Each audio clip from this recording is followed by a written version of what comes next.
How's it going, everybody? Welcome to the CCA Rush Weekend 2 tournament presented by the Collegiate Cephalopod Association. I'm Kyon. I'm joined by Soav. How are you doing, by the way? I'm doing pretty good. I'm excited to be here. I'm sorry, I'm going to steal the moment for a minute. I'm excited to be here. It's Rush Week 2. It's the last event for the CCA. And it's not just Rush Week for a lot of these new teams that we're going to be seeing today. And we'll see a lot of them today. I think we're seeing 2 actually in this first matchup. But it's Rush Week for me, so we're all getting tested here. And I can't wait to see how we all do on our first test into this, collegiate event.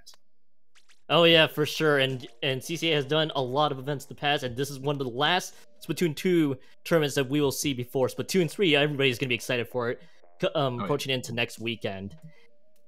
All right, so let's see. We got 2 teams ahead of us right now. We got Coog Esports representing the University of Houston, and the Wildcats representing the University of Arizona.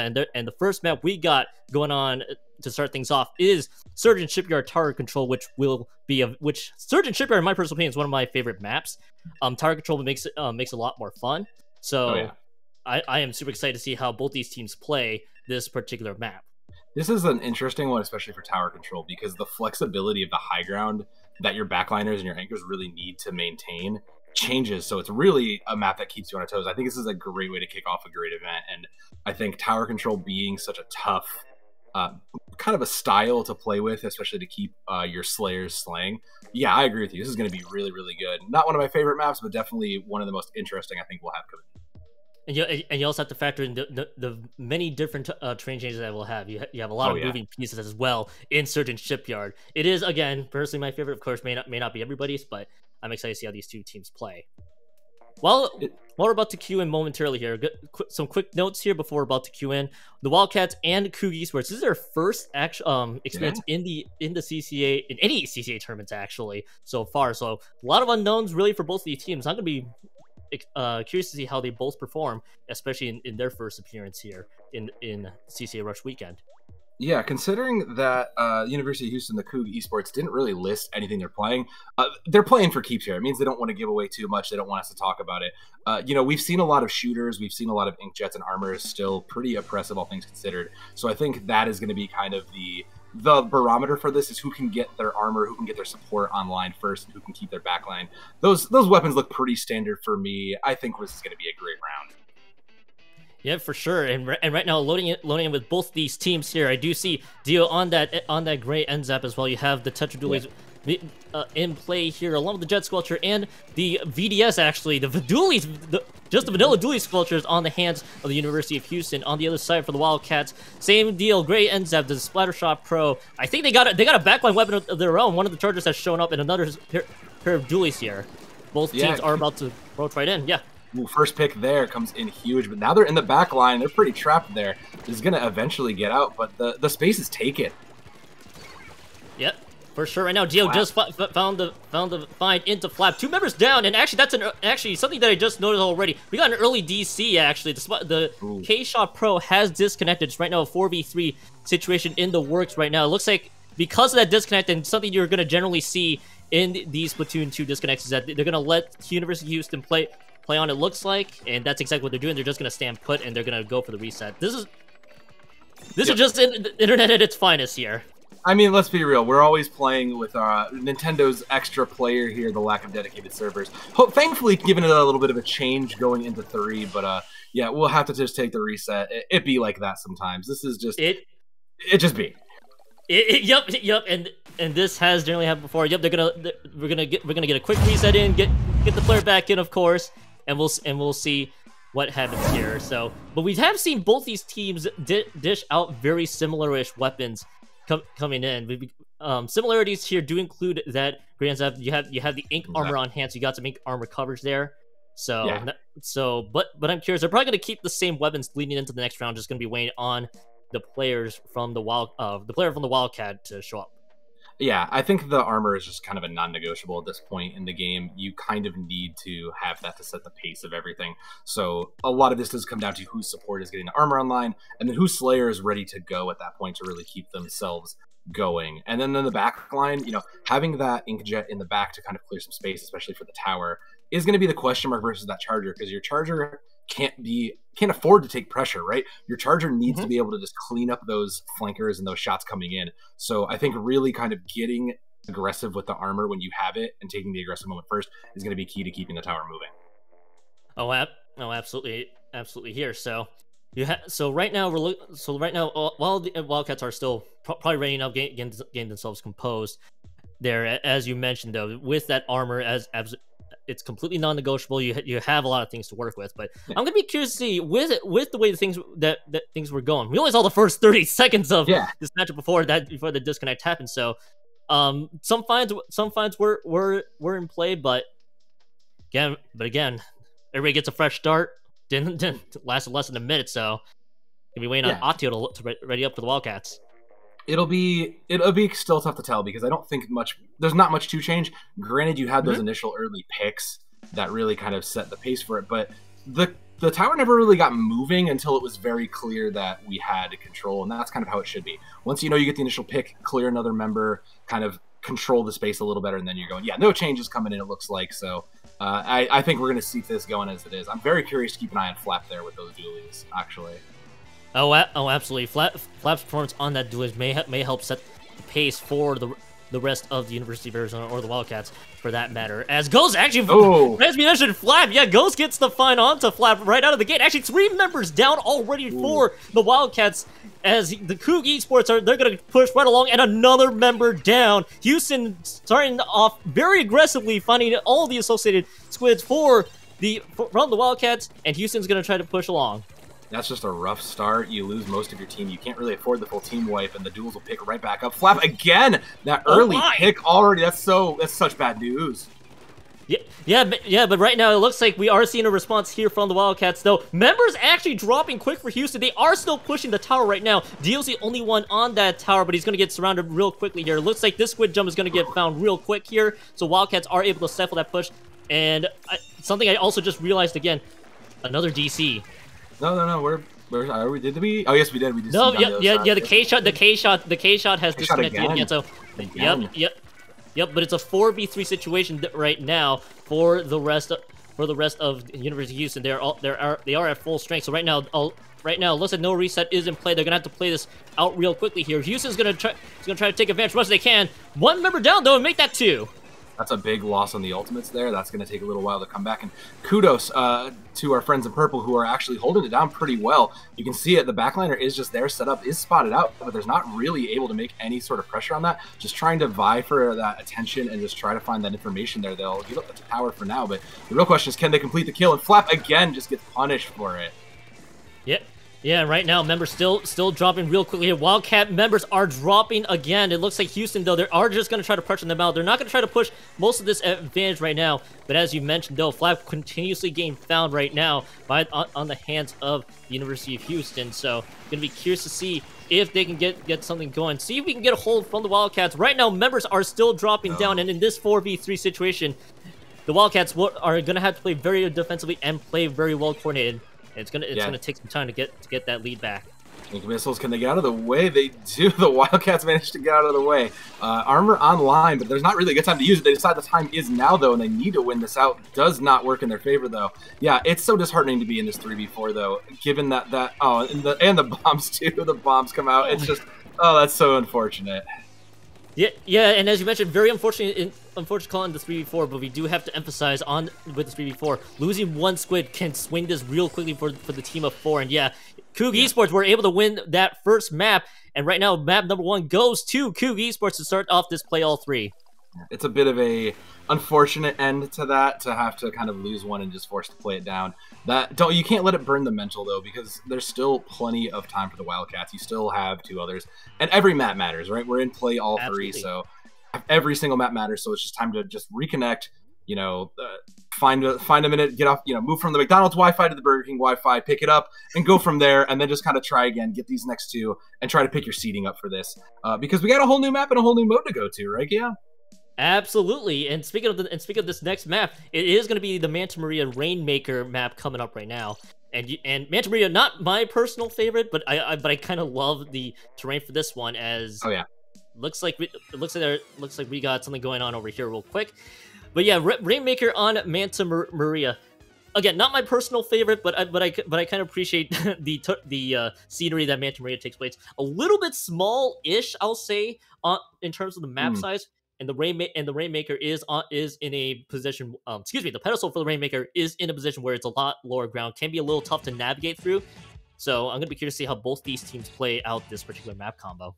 I agree. This last bit of the Rainmaker pathing, regardless of where you go, tends to end up kind of at a high ground disadvantage. So you're kind of playing up with that Rainmaker and trying to play into that. So it's going to be very important for your supports and your backlines to try to buy the space and support for the Rainmaker to get in closer. And again, this is not one of my favorites either, but I do like this map for Rainmaker in regards to just the amount of different paths you can take. If you want to run it down mid, it's available. If you want to take it one of those side paths or get that high ground, that kind of lesser known side, higher ground on the side of the middle, it's usually available, and a lot of the times teams won't be expecting or defending that. So there's a lot of options depending on what your team can choose and what calls are made.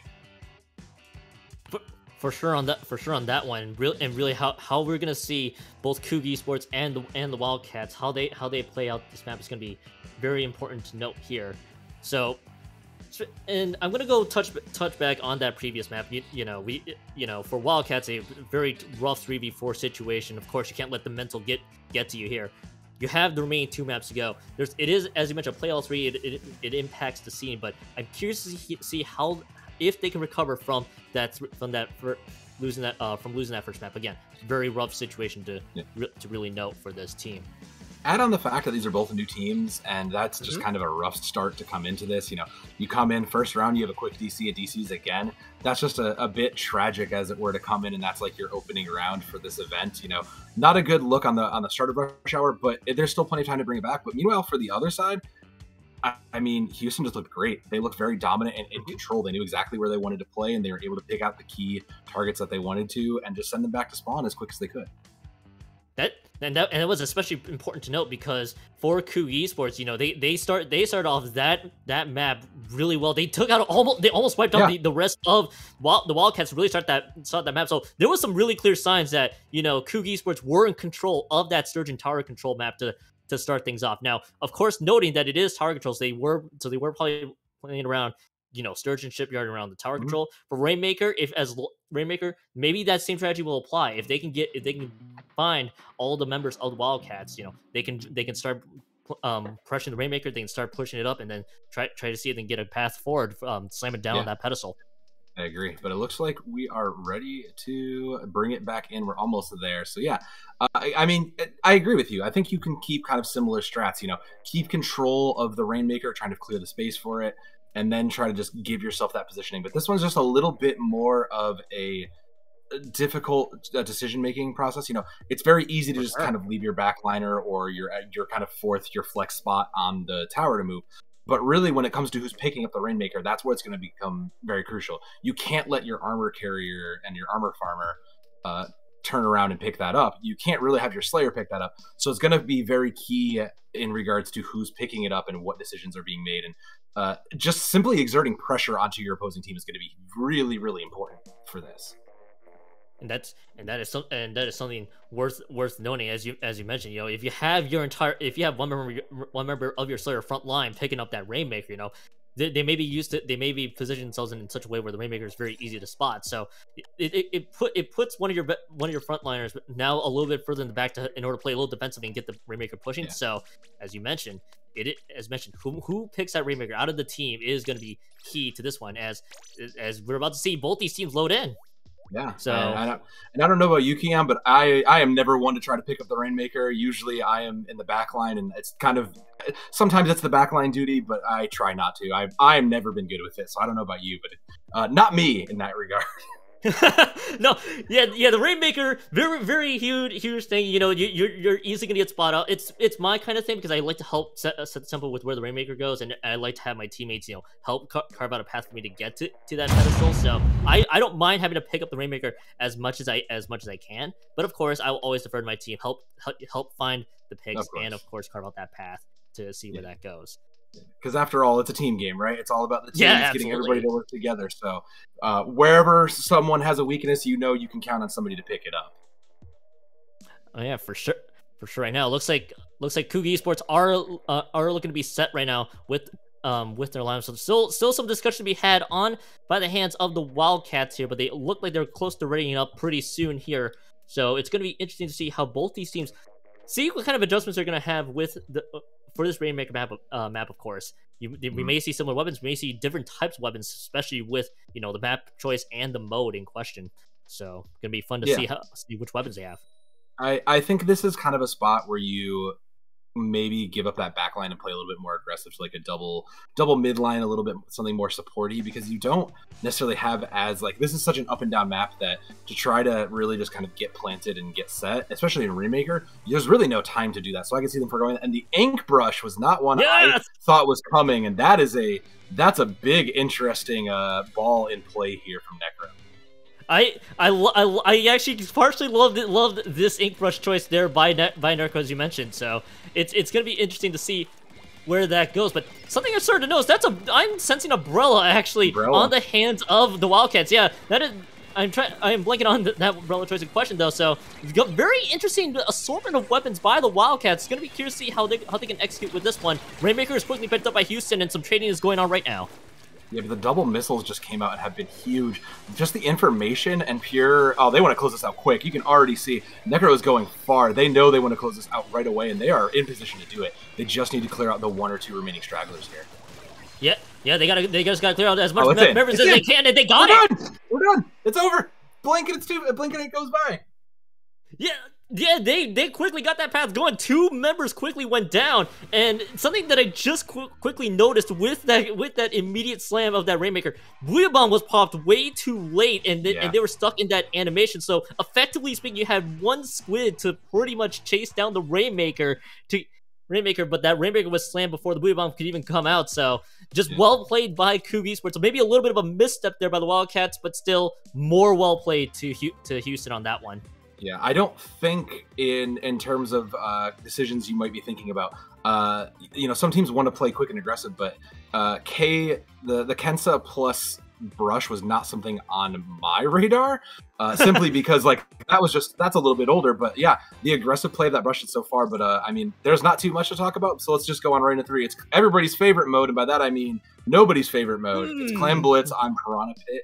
And I joke, I actually really like Clan Blitz. I actually think it's one of the better modes we've got here.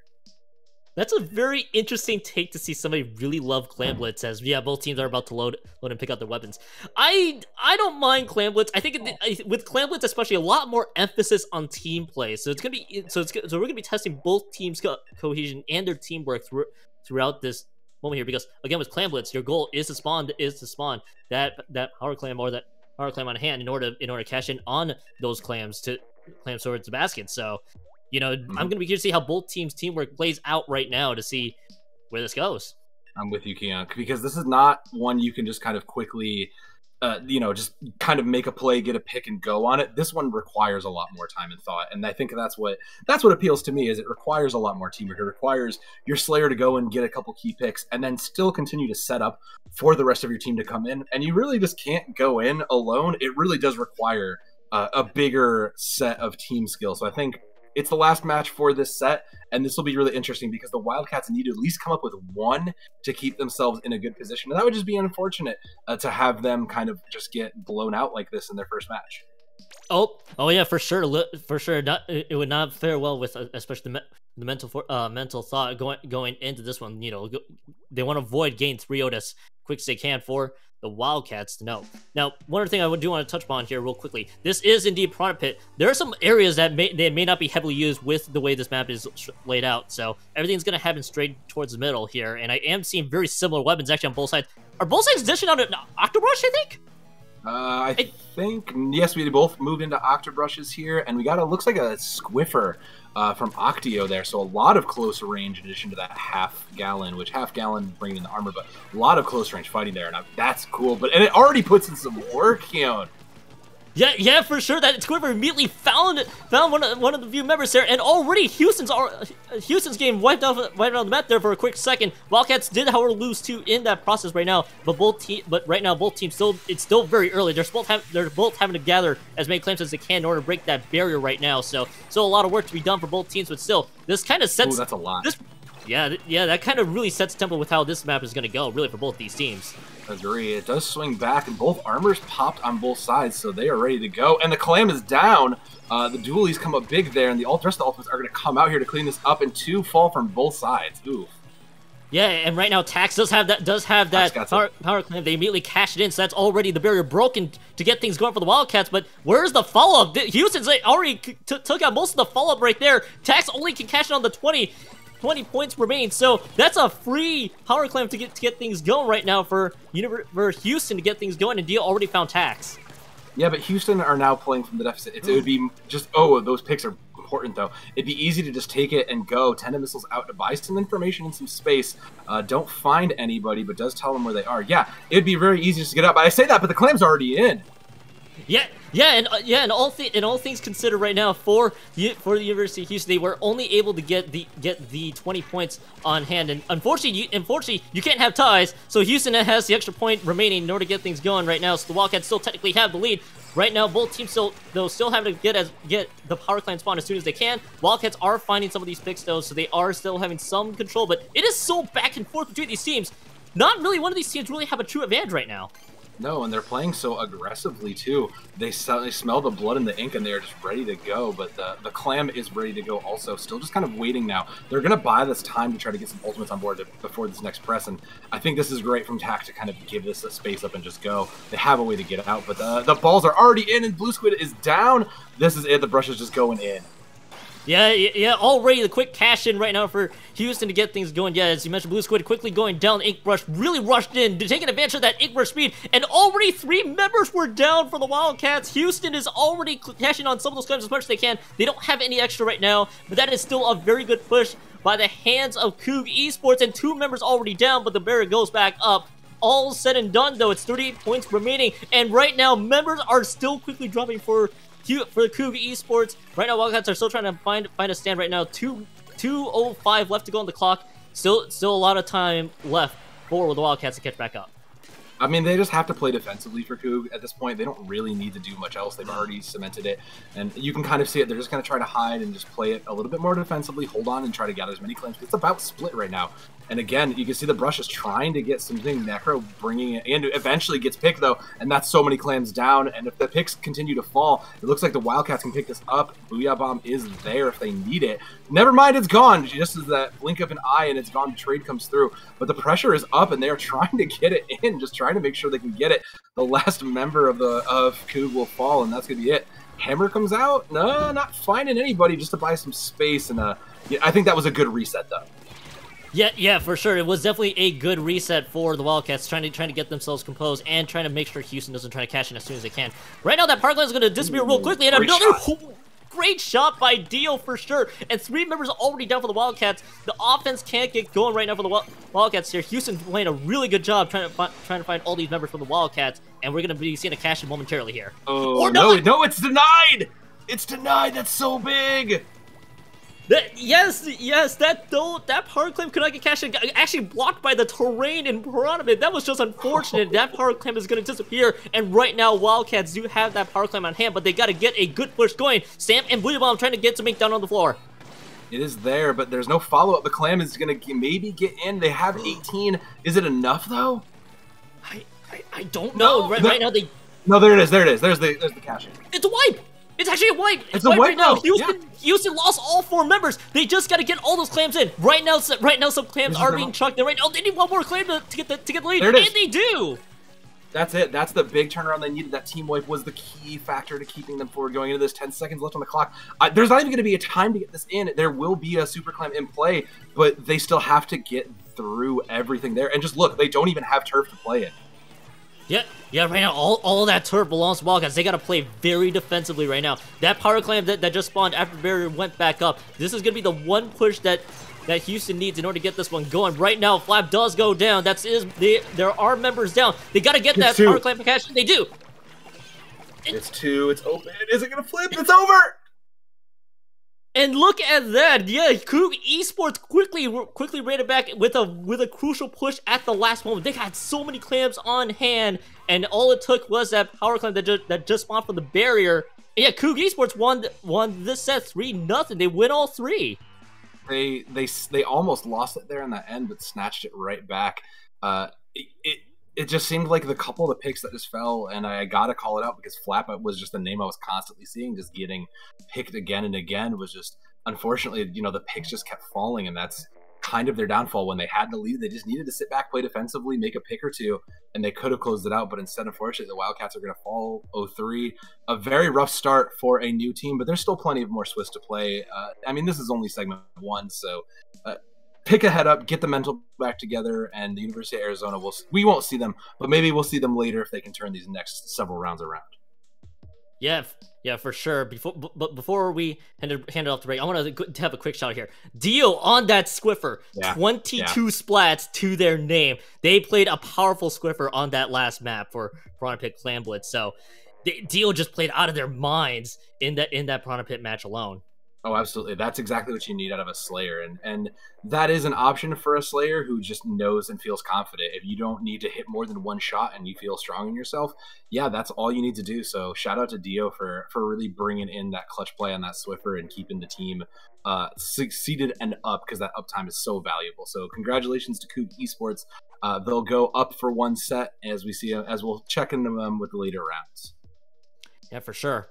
But for now, we're gonna go kick the break and get ready for the second play all 3. So when we come back, we'll have the second match for you for Swiss round 2 for the next play all 3. We'll see you guys in a bit.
Hello, everyone, and welcome back to CCA, the Collegiate Cephalopod Association. It's Rush Week 2, and we're back for Round 2 in the Swiss.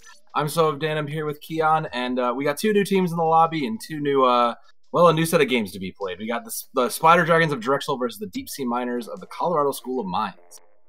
Yeah, for both these teams here, their first another pair of teams that actually this is their first appearance in the CCA so far, so more teams that will be playing for the first time in a CCA tournament. So this would be fun to watch for seeing how both these teams play.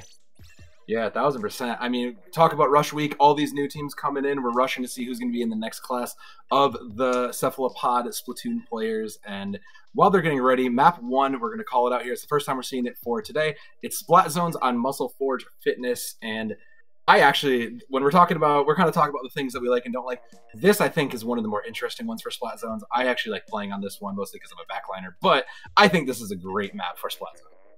This is gonna be a fun map. This is a fun map in general for Muscle Forge's fitness Splat Zones, especially because you had the large zone right at the middle, of course. Yeah. But also when you factor in all the terrain and all the, as you mentioned, the backline opportunities, there's just so many ways both these teams can approach this map. So this will be so much fun to see how both these teams play this Muscle Forge fitness zones map.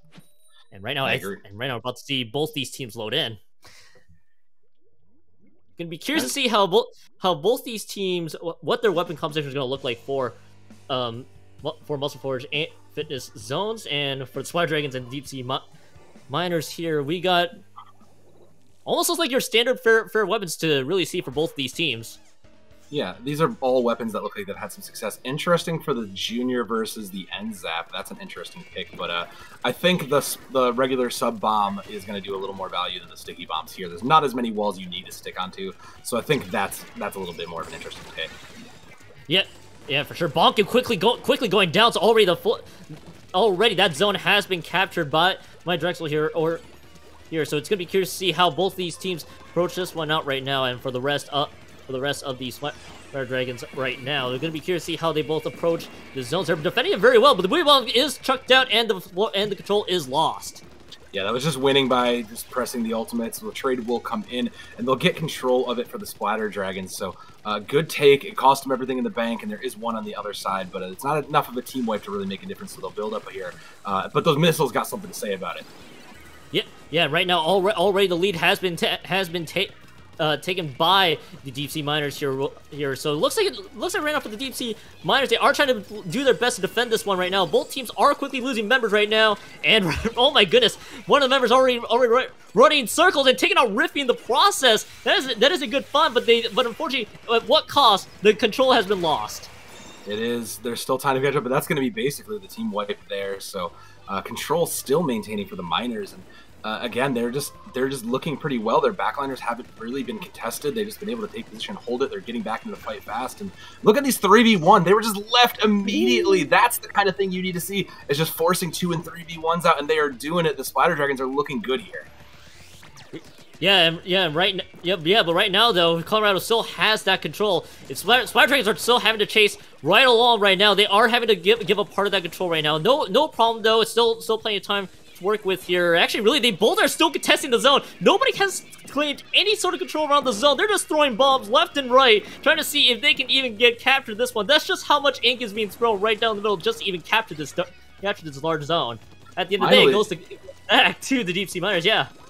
Finally, the Miners get control. Missiles online, though, going to try to backtrack out and get it. They know they have one more shot because they're running out of time. 3 minutes on the clock, but the bigger, more important clock's coming down. Missiles out just to open this up, and they are coming in. There's some space made. Yeah, a lot of space made there by Drexel here, and they already captured that zone. Very crucial. 2-3. The triple kill. The triple kill by Turple! That is a huge find, and more importantly, that is great because now that's going to set up everything for defending the zone right now for the Splatterdragons. So now the Splatterdragons have control of the zone. Can they hold on to it? But what a huge triple by Turple. That's what you need your Slayer to do. Then Switchblade falls Rippy 2 to bring it up. They'll lose control. Booyah Bomb is active 3, make it a 4. Coming in for once the last one. Can he get it? Can he get it? Kusak. No, it's not enough. Okay, that's unfortunate. Does not look like that would be the quadra there, but still, a nice counter triple by Keiska right there to get control of the zone back for the Deepsea Miners. I do like to put a little bit of emphasis though. That was a good triple earlier. Just a nice counter push by the rest of the Deepsea Miners, and they are trying to get control of the zone back, even though they are losing members right now. Back and forth we go as soon as I'm saying this. Falls back in. They just needed to buy the time though for the Miners. They just needed to buy a little bit out. If they can draw out the clock here, they're already in a good position. So just take it back, and they'll be ready to win it back. And they will have armor on, so the armor is going to be initiating push here. And when that comes in, supposing nobody gets picked, they should be in a good spot. There's missiles and there's armor to kick it off. Yeah, right now this is going to be a crucial fight right now because points are quickly ticking down. Right now you have the Deepsea Miners are putting up a good stand. They actually took out 3 members of the Splatterdragons, so they have control. And the longer they have control, this is gonna be more and more time lost for the Splatterdragons to get their push back. Gonna be curious to see how this goes. There's still time though, 24 points over, and there's still little points over, but the missiles and the ultimates are coming online for the Splatterdragons, so it's going to be very interesting to see what happens, because they'll have the information going into this probably last fight. Yeah, right now. Oh man, that's a huge find. Actually, that's 3 members down, and that will be the KO. That's for 4. sure. That's the wipe. Yep, and that is the wipe. That is pretty much the icing on the cake. And right now for the Deepsea Miners, they got that first map in this play, all 3. A pretty good showing from both teams. Neither one really had a good control, despite what that KO says there. All it took was just one Slayer to pop off the right moment, and I got to shout out Turple there, who came up big for the side of them, all despite losing. But yeah, you can see it. Even just looking at that, this is quite a varied ranks. But yeah, a couple double-digit killers and Slayers in there, and really speaks to the quality of the teams that these guys are bringing in. Both the Splatterdragons and the Miners look really good on this first map, so I think this is going to be a toss-up of a round. I think this round's going to be... I think if this first map is anything to go off by, this is going to be a very close set between these 2 teams there for sure. I've been loving the performance there from Triple with that triple, but Carbine especially with the counter triple of their own, able to get that to swing back for the rest of the team. And this is going to be and that is a huge switch there, because that helped put the Deepsea Miners in a place where they have full control of that muscle forward zones map. And pretty much the rest of the way, Deepsea Miners, even though there was a lot of back and forth there, it was still the Deepsea Miners map at the end of that one. It was, but that map's done. Out with the old, in with the new. We're going to tower control and Starfish main stage. Still, just a lot of wide open angles here, so expect these backliners to put in a lot of work here, because all it takes is just to get set up in the back, kind of give yourself a little bit of positioning, and give yourself that free reign to come in and hit those shots from a sniper or from a Hydra or whatever your choice might be, and you're in a good position to kind of give yourself some space and control. It's a little harder once you get past that main stage, but if you can buy your space and your Slayer can kind of get in and get around and take some of those off angles, you're in a great position to roll this forward.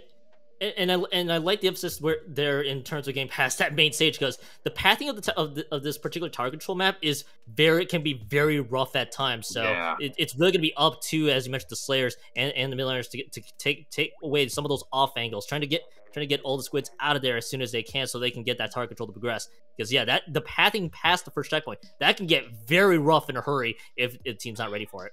Even the first checkpoint is really rough, because just to get to the first checkpoint, even when you're there, you're still in a position that if your opposing backliner isn't really bothered, they should just be able to, get some shots out and get some kills in too. But yeah, once you get into the little bit of a dip and it kind of dips back down, kind of similar to the Maria, it gets a little rough to kind of close this out. I wouldn't expect to see a closeout in regards to tower control here, but I will expect to see at least one of these teams make it pretty far, I think.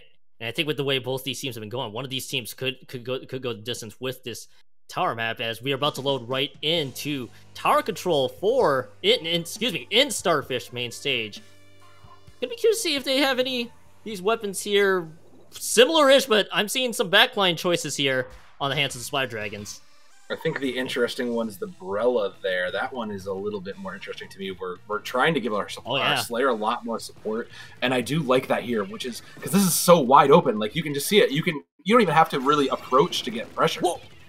And speaking of pressure, already, Splatterdragons immediately jumped jumped at that opportunity to get the first tower. They still have control of the tower. In fact, 2 members already down there. Excuse me, I might have gotten the colors wrong there on that side. It is going to be members dropping real fast here. Grace is right now pinned down down on the turf, and right now the tower resets back to neutral. It does get to neutral, but the armor is up, and Grace is deep. Grace is going in. Will use the rest of the armor. Does eventually get traded out by the counterpart into the umbrella. So trading picks, nothing really there, and finally will go forward.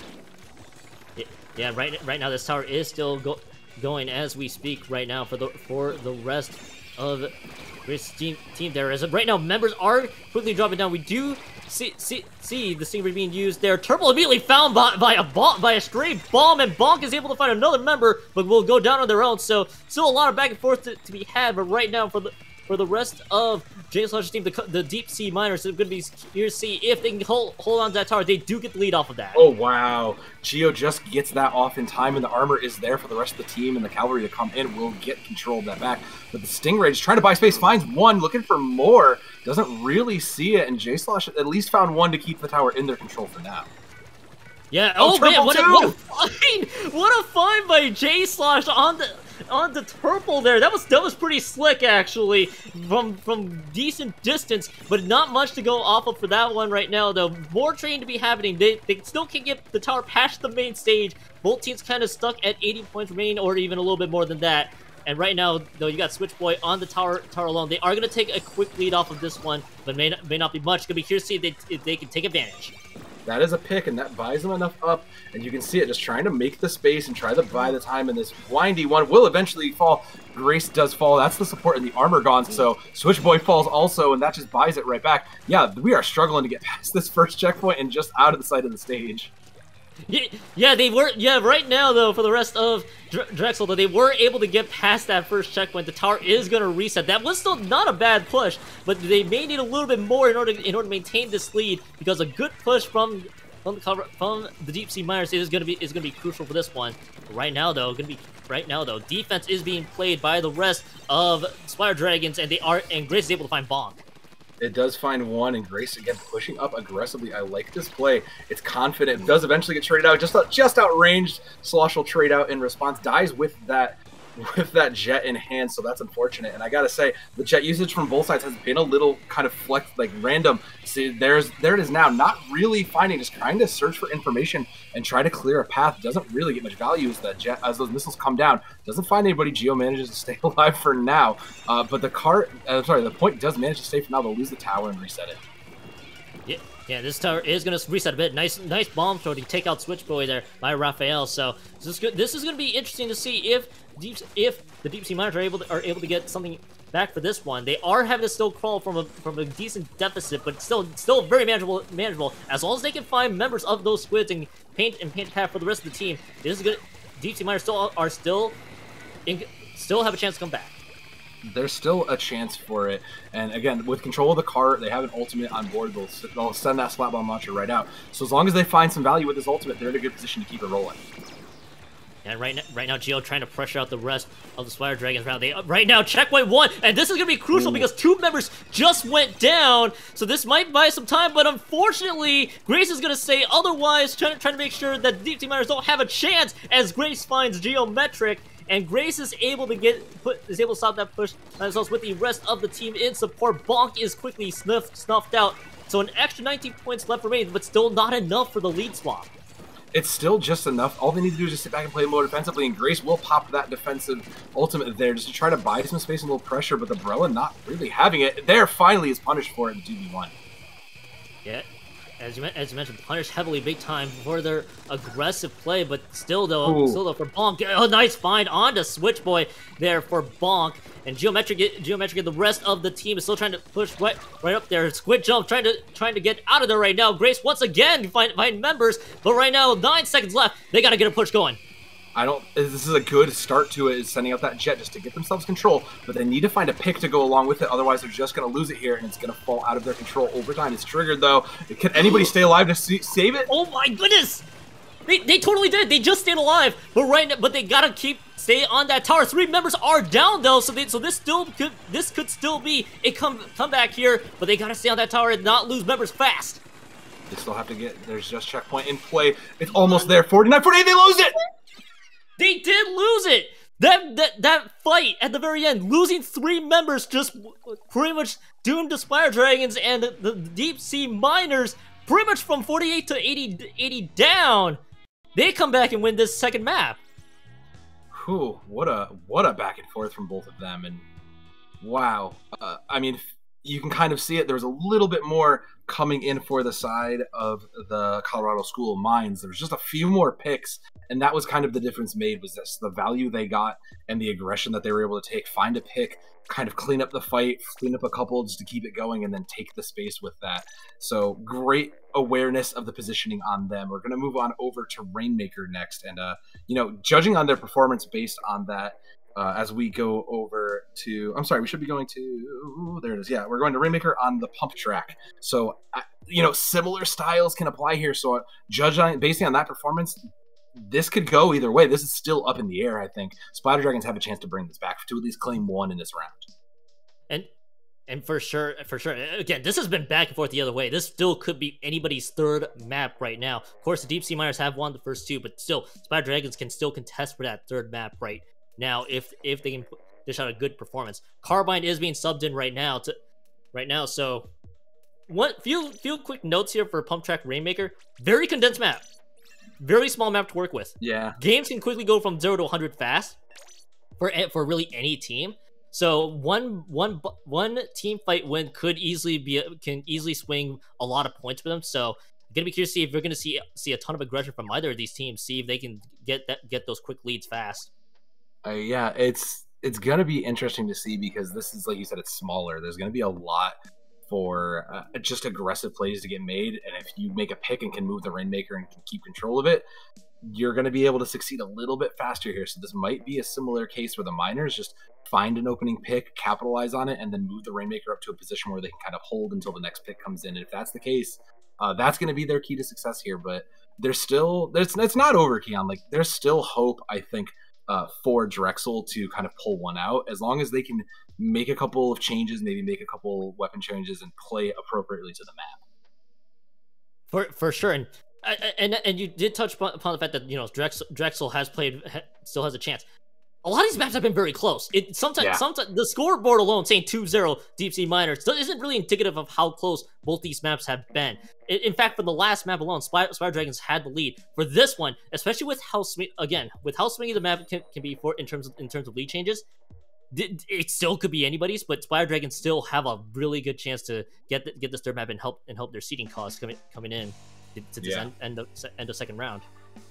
Yeah, and that seeding is still going to get even more important. We're already into round 2 of this, so it's going to be important going into the later rounds. We are seeing Carbine come back in here just to fill, and Carbine notably put in some work. They're going to pick up the Kenta and put in a little more here, so keep an eye on them in this round. It looks pretty similar. I do see that foil, though, and that foil is a big key, is a big winner if you've been playing an expert. For sure, but Carbine already taking out the Rainmaker, but again, with how small this map is, unsurprisingly, it is incredibly brawly for both these teams. Both these teams losing members left and right, and they're just right now duking it out, trying to see who can find who. Pretty much almost a team deathmatch with the way this initial starts going. Yeah, there's no space for backliners. You can even see it just looking quickly. There's no real backliners. It's midliners or bust here, and everybody has to slay. And speaking of slaying, Carbine put up 2 just to try to buy this back. Will fall there, but Rainmaker has moved a little bit, and it will fall into their control.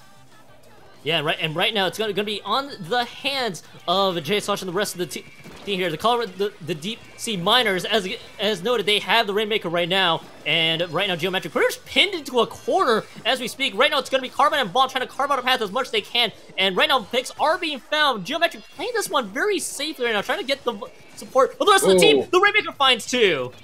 That's huge for the Rainmaker to find 2. There's another one to come in. It will fall, but the team is there to clean it up, really. They're still just going to be able to keep this going. Grace falls, too, just to kind of complete the set, and they'll get control of this to try to keep it pushing forward. We got 2 squid jumps coming in right now for the Deepsea Miners, but they are quickly being snuffed out, and they are wiped. Yeah, that's the end of that. That push is basically donezo, so they'll get it back to mid, and they'll have a chance to go for the Dragons. So if they can find a pick and get some value out of it with this Rainmaker, maybe they'll be in a good position to take some advantage. But there's missiles to buy some space and check and kick it off on both sides. Yeah, right now Turtle playing very aggressively, trying to carve out any sort of path for the rest of the team. But right now, members are still slowly dropping for the Deepsea Miners. They are, but right now for the rest of Drexel, kind of position themselves around the Rainmaker, and pretty much the Stingray being chucked out to pretty much deter any idea of a push. Right now, Drexel is having to play a little bit more passively, so to speak. And right now, Geometric has that Rainmaker for the Deepsea Miners. That was a great defensive Stingray, I gotta say. That was a great play, and these missiles will come out to buy that space in. No value found, but the information gained is good. They're putting themselves in that corner again, though. Yeah, right now Carbine already finding members, and right now that Rainmaker is gonna it's there. Go all the way, and that will do it. Wow, well played. Great aggressive play and great turning it. I was a little concerned as they put themselves in that corner, but they found the right picks and they saw the open road and they just cleared it. That's great teamwork from them, and I love to see it. It's going to bring the Miners up 3-0 going into this, and you know, Drexel, again, both these teams knew. Drexel fully, as they've noted to us, more new to this competitive scene as a whole, so this is a little bit of learning pains, I think, from the side of Drexel. They're really probably not used to seeing this level. Even if you've played in teams, you're not necessarily seeing this kind of level of competitive play, so might have been a tough matchup to come up against the Miners like that.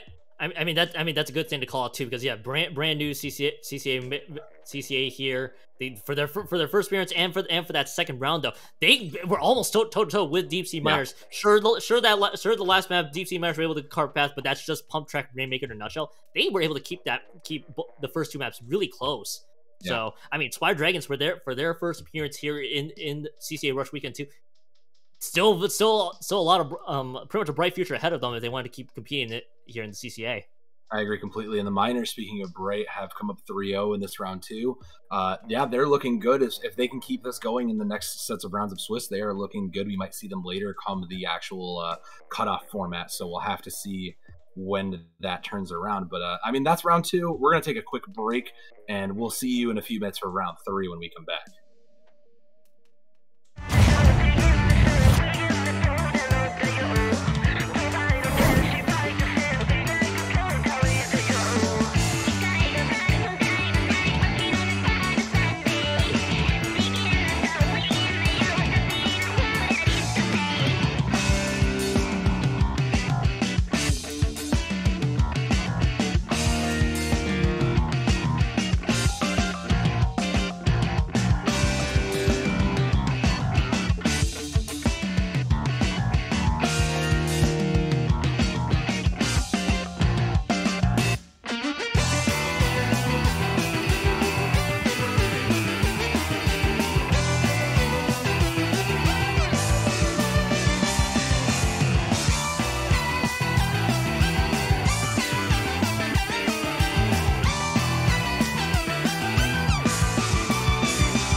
Welcome back, everybody, to CCA Rush Weekend 2. We are in the Swiss Round 3, another playoff 3 set ahead of us. Once again, I'm Kyon. Soavdannom joins me for this one. We got another good matchup for you guys tonight, or today, excuse me. It is the Moravian Cyberhounds versus the old Comet Blasters. Moravian Cyberhounds representing the Moravian University, and the old Comet Blasters representing UT Dallas to get things going. Yeah, we got the old Vanguard from the UT Dallas. This is their B team, their JV team, taking on some newcomers. So very interested. Moravian also noted that they're not really used to this. You know, unsurprisingly, it's Rush Week. We've got a bunch of new players. We got people who are new and want to get their toes wet into the competitive scene. So I'm very curious to see how they play against a little bit more hardened talent, because I expect to see this UT Dallas team in further down the line. But going into Clan Blitz, we're going to the Reef.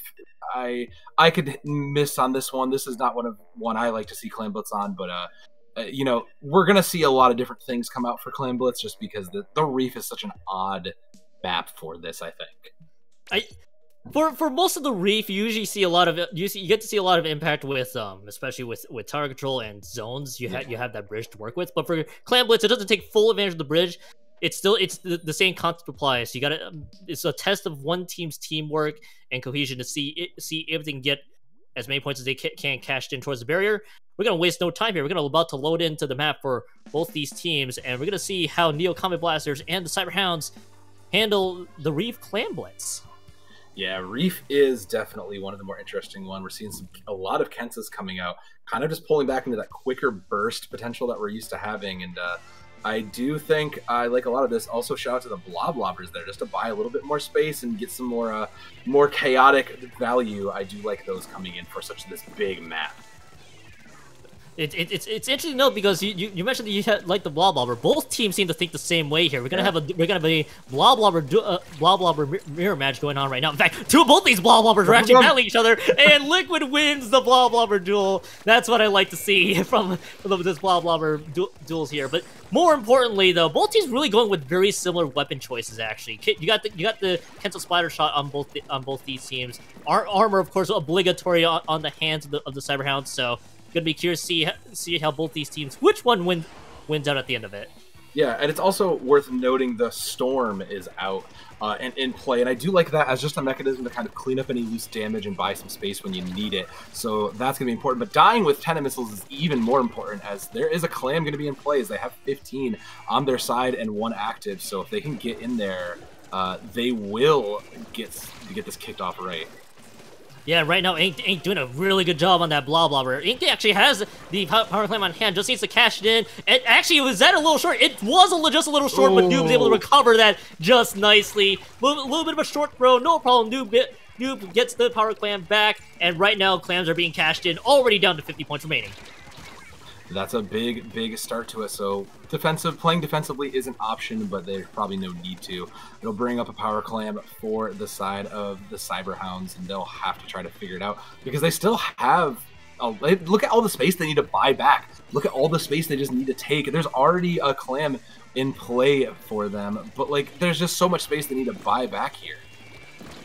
Yeah. Something to really note with the amount of space that they had to buy back, though. Right now, a lot of ink, really more shown on the hands of the Neo Comet Blaster. Steve able to get out of that one, but it is a game a little pressured out, realizing that they are in slight no man's land and went down in the process. But members are quickly dropping right now for the Neo Comet Blasters. It is going to stifle a little bit of their defense, but it's still clan gatherings for the rest of the Cyberhounds and the trade happening on both teams. At least they managed to trade out there, and it looks like that bought out a lot of the claims that were on the side of Neo Comet Blaster. So they'll have a power clam ready to go, but the defenses are strong and they're ready to go, and the picks are there as well to keep them going. Liquid just following straight in. Yeah, but another short throw by the rest of the Cyberhounds. We have seen 2 power clans just be a little short of the barrier, but unfortunately that is not going to be recoverable right now for the Cyberhounds. So just a little unfortunate on the hands of the Cyberhounds, and they'll have to reset. They will. Their only consolation is gonna be the ultimates they have in hand. They'll have what looks like a storm cloud in their hand, but there's armor on the other side. So whenever the Comet Blasters feel like they can make this push, they should be okay to do so.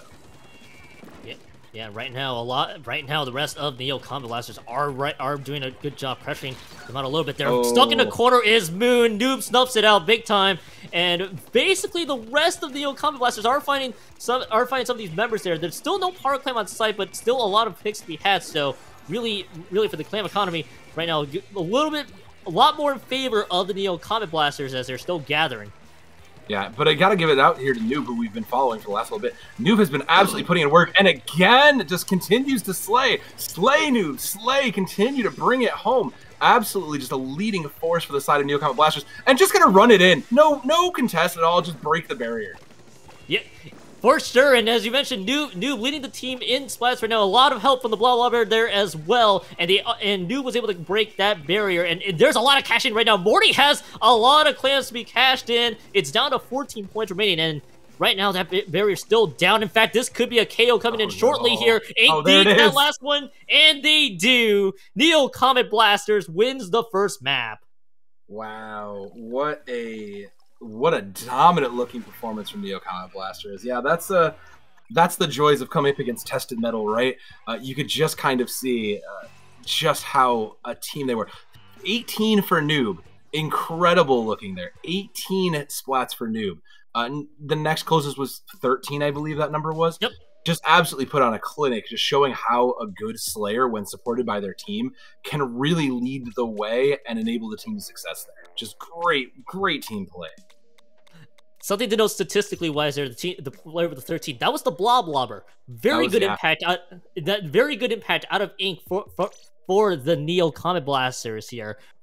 And as we mentioned, we're about to load into Anchovy Games zones real quick. Let's talk about this one here. As really with Anchovy Games, I believe this is a 2-zone map to work with here for both these teams. It's or I might be thinking of a different map altogether though, but no matter it is a zone in the middle for both these teams. Gonna be curious to see how both of these teams play this one, pretty much with a lot more higher ground to work with there as well.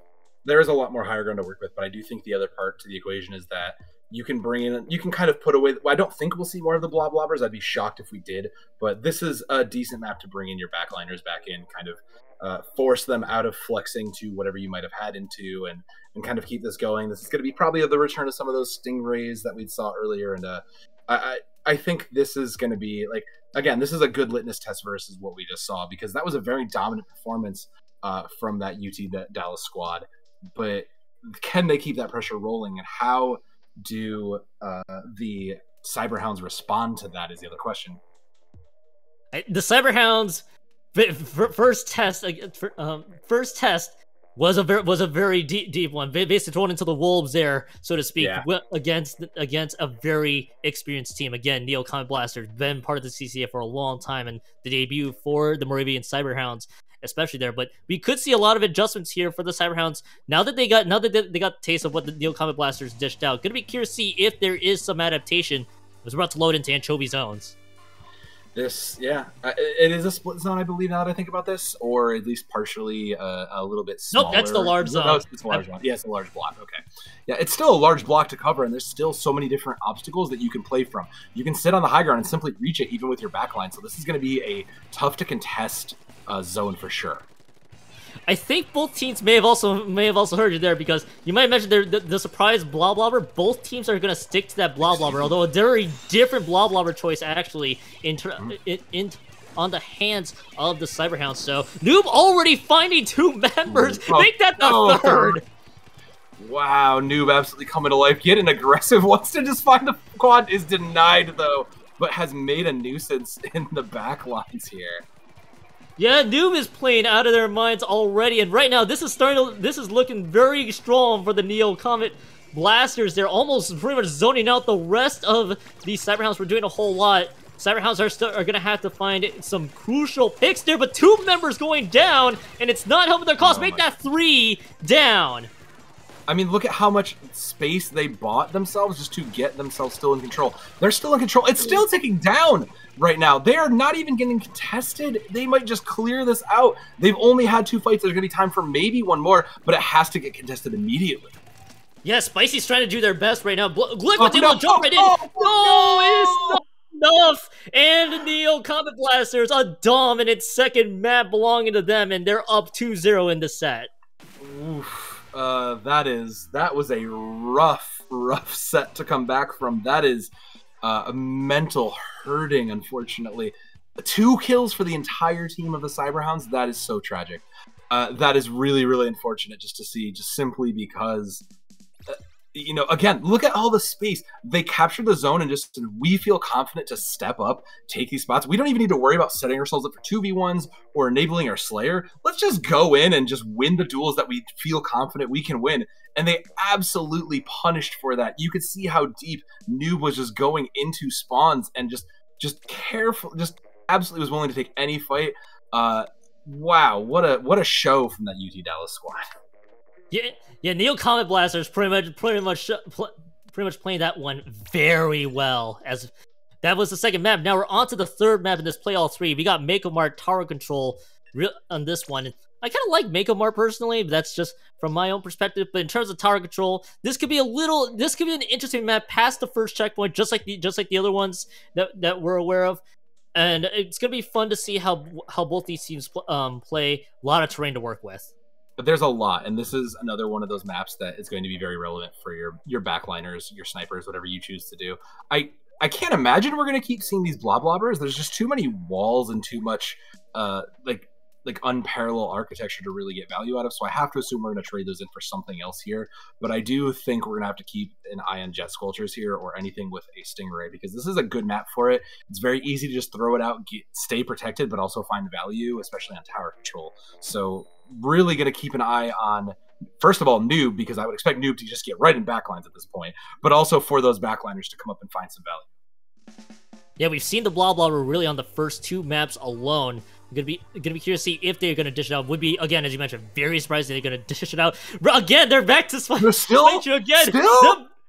The Blobbers are back, everybody. Neo Comet Blasters are good. Ink is gonna stick with the Blobbers. Same with Liquid. Liquid switches back to the vanilla Blobber though. But while we're seeing the Blobbers back in action, Noob is gonna be on the K52 actually. Yep. And that is a Booyah Bomb, 2 Booyah Bombs actually on the hands of Neo Comet Blasters. Yeah, the double end zap is huge, but they're just gonna have to see themselves back and buy some space there. They'll get control back, but those ultimates are on board. And Spicy falling late is so tragic because that just buys them so much space.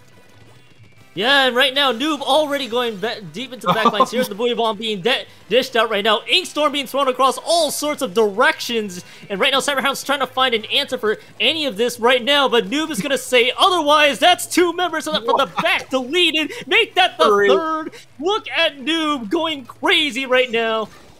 Oh my gosh, I need to report. I need to call the police. Noob is in my backline. He has a Kensa and he has a Booyah Bomb. Please send help. He is going for more. Noob has absolutely been a monster this set. Oh my lord, and yet members are still dropping for the Cyberhounds. All I can say with this one is Neo Comet Blasters wins this 3rd map in another dominating fashion. Yeah, that is, it's hard to call it anything but dominating, unfortunately. And kudos to the Cyberhounds, because this is arguably one of the tougher opponents you would come across, I think, in this. Again, Ink leading this time, you know, Blobber supremacy exists apparently, and it is here to stay.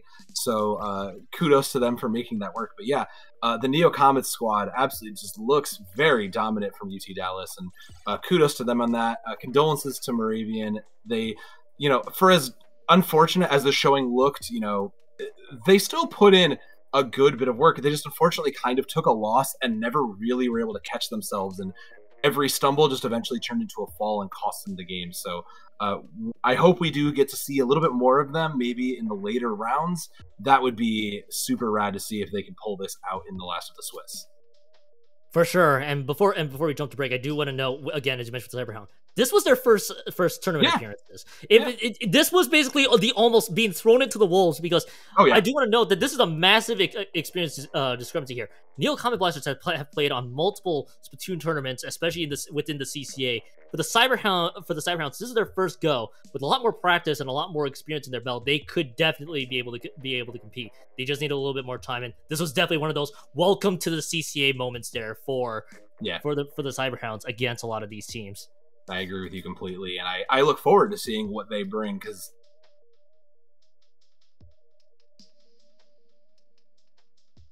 right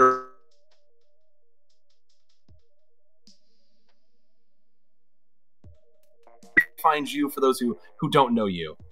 Yeah, for sure. I'm Keon2570. You can find me on Twitch and on Twitter, of course. Same username, of course. And final word for me. Thank you, CCA, once for having me for this Rush weekend. And that's really all I can say about that. How about you, Soav? And I've been Soavdannom. You can find me all that same weird pile of words on Twitch, Twitter, anything there's social media. It's been a pleasure to be here and check out these opening rounds for the CCA. I can't wait to see what the back half of this event brings and what it holds for Splatoon 3. Yeah, for sure. Splatoon 3 just around the corner, and that will do it for. And honestly, that will do it for us. So I think we're all going to be excited for when Splatoon 3 arrives next weekend. But we got a Splatoon 2 tournament to finish. Coming up next, we got Swiss round 4. We got new casters coming up pretty shortly here. Popgun and BrushStrokes will cover the rest of the coverage for you. We'll see you guys in just a moment.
Hello, friends, and welcome back to the College Cephalopod Association Rush Weekend number 2. I am Popgun, joined by Brush, and we're going to be continuing Swiss stage, the final Swiss stage of this tournament before we get to top 4. We're going to be bringing you guys Comet Blasters representing UT Dallas, taking on the base Squids representing Purdue. Brush, I have graduated college about 10 years ago. You are yet to enter college, and we're sitting here commentating this. How did this happen? I don't know. You know, normally when we get going on these commentary things, there's the whole "How are you feeling?" And I was really hoping, Popgun, you'd ask me for the first time because I am feeling not great. Okay, I hate that. How are you, Brush? How are you doing today? Oh, I'm doing fantastic, and I'm excited to see these two teams play. No, we're not. We're excited to watch some great action. And right off the bat, I can see that. Okay, so I didn't look at these rosters beforehand, but we're going to be getting an eye on them now. First off, Clang is on Destiny Troops, representing the Comet Blasters here. There's old Clangaroo. Toasty, representing the base Squids over here from Purdue. What is this? Purdue's team, base Squids, is base bars and rolling Squids combo? Is that what That's what I think so. I mean, yeah, Toasty being the captain of rolling Squids coming out there. For base Squids, and they're going to be running the NZAP there, a triple shredder loadout from from base Squids. Sorry, a very Rainmaker centric out. Yeah, but you know, Dapples actually pops the Rainmaker faster than any weapon. You just don't really see Dapples being used that often. We're seeing a lot of kind of unconventional stuff going on here as both teams kind of searching for that first pick early on missiles. Ready to go by plan B as they're just kind of waiting. Neither team really interested in trying to make a move. Finally, Toasty says, you know what? Let's go up there. We got some missiles going on our side. Let's see what happens. Doesn't see anything. Backs off. And 40 seconds into the game, finally, somebody almost by accident takes an L. And base Squid starting to push up. Yeah, that tentativeness to push in a zone from Toasty there is exactly what you want to be seeing in these early opening games as picks, and no lead is proven yet, and so you just got to stay in mid, take a little bit of space that you're given, and basically doing a great job of that, only now picking up the Rainmaker a minute into the game. Yeah, it just seemed like they were kind of waiting for the perfect opportunity, but instead just pick up the Rainmaker, start to make some pushes, and see if you can get something going here. Seekit doing a fantastic job of punishing that, though, with the Dapples. So that's Seekit on the Dapples. We usually see Seekit using Tetras on a great defensive play right there, but still, nothing really going from either side as that Rainmaker might just reset back to mid. A minute 30 and not much fireworks just yet. That usually means we're going to have a lot of action going on in the final minute, as both teams are just taking a lot of time being very cautious playing against each other.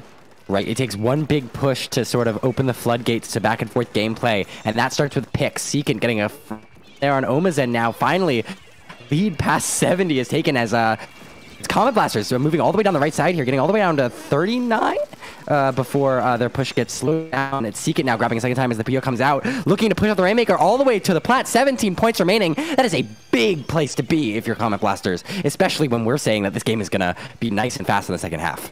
Well, now this is a situation where the base Squids can't just stay back and wait for something to happen. Now they have to be aggressive. They're going to have to take some chances that aren't going to present themselves. They're going to have to create some opportunities. Right now, they're going to let the Rainmaker reset. 2 minutes and 30 left to go. Still plenty of time. All 4 specials online for the base Squid team here. Double missiles, armor, and suction bomb rush ready to go, but still kind of hesitation, slowly creeping their way up in the mid.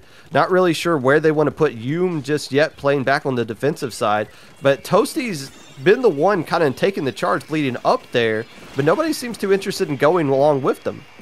Yeah, and that Rainmaker grab from Toasty may be a mistake there, but if you're the playmaker, you can't be the one grabbing the Rainmaker. You got to be moving up in the front lines, letting someone else grab it from behind, and ultimately Toasty's going to go down there, and it's going to be Comet Blasters taking mid once again. I mean, so difficult if you're base Squids to try to find an opportunity and move back up, especially when you're down such a point deficit. Well, we're going to have to see some flanking going on at some point. That's what this map is known for, is teams flanking around and working the great area. which is what we saw Seekit do on the opening push that they got in there. I told you, Rainmaker dapples, kind of destroys the Rainmaker shield. Base Squids kind of forget that as Seekit gets a clean triple. It is on the way to extending their lead if they can find a way to work around the pit area there. Plan B working on the backside, was able to stall just long enough for respawns to come out, and now it's back to being even 4-4, but not before the backline goes down. This flank on the left side, a nice distraction as the Rainmakers looking to grab some points. They're finally going down to a player on the front lines there. Clang holding this front, able to flank around, chase people on this rail, and ultimately find a pick here on the Charger is going to be huge for Liv. Jimby who's pushing up. No more points on the board, but that's the frontline action you need to be seeing. Clang is gonna let me know about that one a little bit later. We never really send Clang around on flanks like that, but able to do a nice distraction. Now, can they add to the lead, get up to the 17? And they do. Seekit able. Okay, so that's kind of huge because getting up to that ramp is very difficult, and that just makes the defense that Comet Blasters are going to bust out here in the final 30 seconds even easier, getting those additional 10 points, even though they didn't get the KO. But right now, man, Base Squid's having a lot of difficulty getting out of their base. Somebody's going to have to start pushing up and make a play and just pull off a flank that the other team isn't expecting right now. 15 seconds left to go. Rainmaker reset, popped by the Comet Blasters that are basically daring the team from Purdue to come in. And finally, they're going to pick up the Rainmaker wisely. Hey, you guys don't have a Stingray. We can just pick this up and run away with it and make that a GG. Comet Blasters taking game one. I was waiting for them to grab there. And normally when I see the timer at around like 15 seconds, I'm picking up that Rainmaker and backing up. Eventually, Comet Blasters make the call. It's big, as you said, with no Stingray to just laser him down. You can leave. Comet Blasters, a very slow start to that game. You know, we were making the call that it was going to be late in the game before we saw any action. But instead, it was a minute in, and all of a sudden there was movement happening, and you know, unable to find a response. Base Squids just stuck in their spawn, it felt, most of the game. Yeah, both teams very passive. Again, the real difference there is that the Comet Blasters opted to finally flank with Seekit on that opening push and just came out of the enemy team attic, able to get a double, and then it was good night from there. So the Base Squids just kind of struggling, coming up with a game plan of how they were going to establish control of the enemy side of the map. But now we're going, what is this? What is this? It's a bit of a tradition, I think, in CCA that the final round of Swiss, we throw some jokes at them. Clamblitz Skipper Pavilion is going to get followed by Splat Zones on Camp Fish. If that tells you anything about the TO team here. You guys are in college. You're smarter than this. Oh, this is Kraken's doing, I'm assuming. Yeah. This is how we got here. Hey, okay, so Clamblitz Skipper Pavilion. In all honesty, isn't that horrible of a Clamblitz map? Oh, I mean, it is, but I mean, as far as competitive, it's at least interesting. You kind of wanted you want to control the top side for defensive reasons, but all the clams spawn on the bottom side. So you want to do kind of this team combo kind of thing, 2 up top, 2 at the bottom, or some sequence like that. But at the end of the day, we're talking about the lack of aggression coming out of Base Squids. They're going to have to either dedicate to controlling the bottom or the top. I think you want to control the bottom just because that's where most of the clams spawn in. And actually, now the more I think about this map, you want to control mid. You want to control that highway so that you can just go up and down to both areas as fast as you need to be. So really, that's the key area you want to control here. But, yeah, I mean, here we go. Something that's really interesting about this map, you mentioned the 2-2 or having a game plan. It's all about the game plan. As long as you know where your teammates want to be, you can make calls about where to move and where to push and, you know, when to grab clams and bottom based on it. And so CCA, you know, it's all about the coordination between teammates, especially I think teams that don't always get to play together, especially not in a tournament setting. And it's all about where you position. Look, they're obviously doing that. Base Squid's doing a good job. Okay, our Bamboo and K-Shot are going to take care of things up top, but Seekit going down the spine, able to take care of the K-Shot, and the Dynamo goes down as well. Comet Blasters in a great situation. They got a lot of clams. The question is, can they break through the defense? of that bamboo that's just kind of guarding the basket up top there. Seekit working around the bottom side. There might be a flank coming around up top as well. You want to divert attention away and force the team to defend both sides at the same time. But right now, it seems like they're just kind of clustering up at the bottom right here, and that'll make it a little bit easier for base Squids to deal with something. Clang getting taken down up top as well. Maybe that's why you don't send them on flanks, Popgun, with the K Junior there looking for an opportunity on top right. It's going to be Clang going down, but finally basket breaking. Not before going 3 down, though, is Comet Blasters. Now it's just 1 on the bottom. The K-Pro trying to find an opportunity. Not quite going to find it. That basket's going to close, and they're going to go down. Base Squids, a great defense there, but it's their turn now to find some room and find some space and pick of their own and get something moving. And look, once again, the team at the bottom of the map controls the clan economy. Look at now, it's the base Squids' turns as they got 18 clams built up and a power clam to work with as well. If they can find a way to get some splats, which they took care of the junior, firing off some missiles here, this is a great opportunity for base Squids to get back into the set. I really like this from base Squids. They got the clams from the bottom and they rotated to top. Now with missiles coming out, they're going to find an opportunity here. 22 clams. They just need to pass 1 or 2, I think, to each other to make a ball here. But the picks are not coming with those missiles. And now it's a flank coming from bottom that's hoping to open it up, but going 1 down and Clang on the front lines here, looking for a bubble combo, not quite going to find it, and looking for this pick, chasing the ball carrier all the way down to bot mid. Base Squids not able to capitalize off of the paint control or the clams. Yeah, it just didn't seem like they had an idea of what they wanted to do yet again. Okay, now we got all this clams. Let's all go up top. Oh, wait, now they're all up top defending it, and they got the height advantage up that little ramp right there, and nobody decided to double back, or when they did, it was just too late. So, yeah, both teams really struggling. Again, the inexperience with this map is really starting to show, because they can gather up the clams, they just don't know how to break through the defense. Comet Blasters on the top end, looking for an opportunity. Jimby getting hit, losing their armor, though finding a nice assist there, but going down ultimately to Yum as they hold that perch with the bamboo. With the ball carrier down and the paint underneath the ball, you can't make anything happen. Comet Blasters now 3 down, but, you know, they're still holding lead, and base Squids have not found an opportunity in. There's 2 minutes left to go, but this might be what the score is, 20-0 at the end of overtime here. Both teams doing a really good job on the defensive end, recognizing I don't think that Squiffer has left up top the entire time, Jimby, and they've been doing a good job of this shutting down the base Squids. And look again, they got all the specials they need. The K-Shot gets taken down. The Dynamo hasn't fired a Booyah just yet, and they're really holding on to it. It just doesn't seem like there's a game plan for base Squids yet. And here comes the armor, and they do take care of Seekit on the Tetris. The bubble's coming out here, and they survive that. Should be able to take care of the bubble user. And it's now or never for the base Squids as Toasty holding forward onto the bamboo, able to get a trade right there, and that is a wipeout. But they lose too much in the process. Yeah, you don't need a game plan. Nothing. You don't need a game plan if they're wiped, but you have to find the picks without making them trades. Base Squids, finding opportunities. Are Toasty on the front lines. That junior not quite able to hold its own space that they wanted, and going ultimately down there, the Booyah wasn't enough, and it left the K Dynamo player alone. And once again, the score is 80-100 still, and it's just a dogfight on the spine.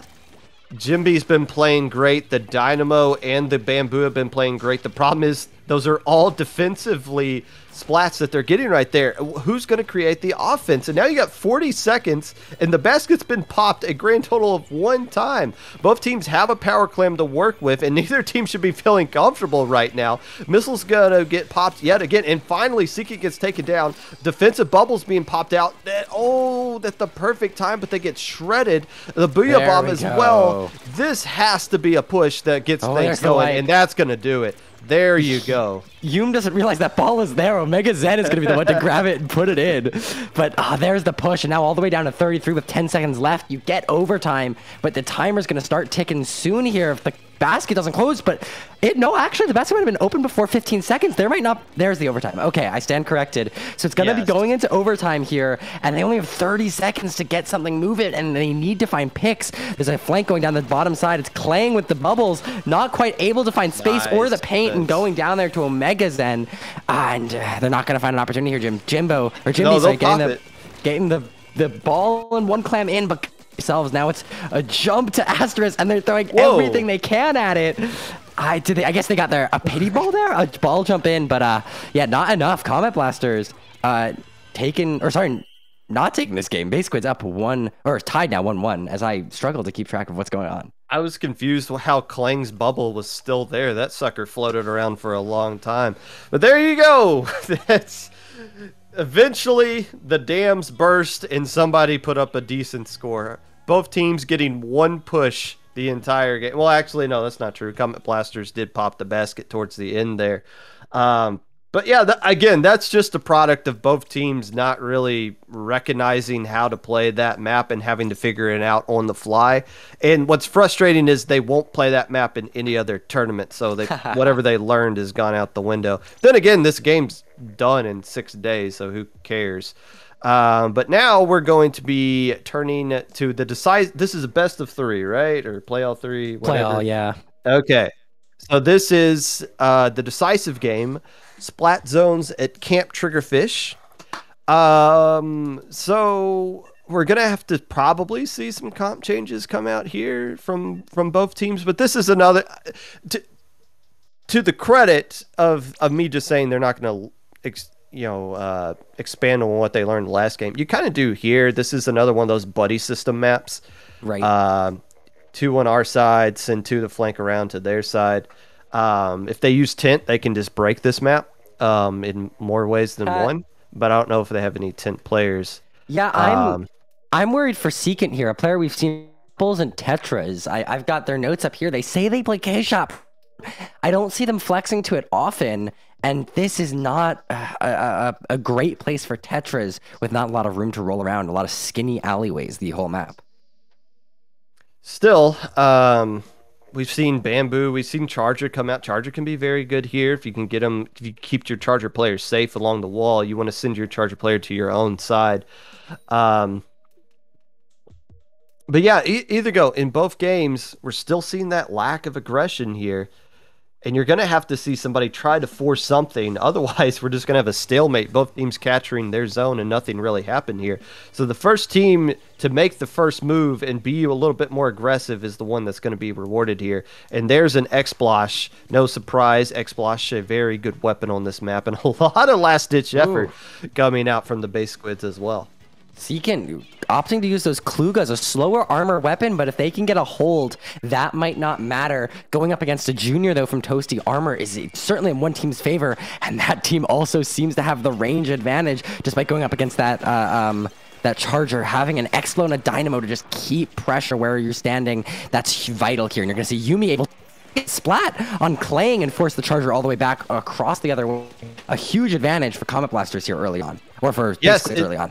And this is the kind of push that can win you a game. It's so hard to get consistent points on this map. If you get the other team wiped and you're starting to put up points like this, it can be enough to win on a map like this. Klang trying to stay alive up on this wall, waiting for their teammates to spawn back in, throwing some rain, and still not being able to do enough to capitalize on the zone here, just because the spacing of the base Squid seems to be a little too good. The Dynamo's in a great position to be offensive here, but 2 players go down on each side.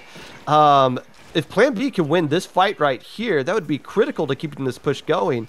Instead, we got everybody bunging up onto the Comet Blaster side of the zone, with Secant trying to 1v2 on the backside there. It at least seems enough to stall things out for a little bit here, but again, capping zones on this map is so difficult. We might be stuck here for a while.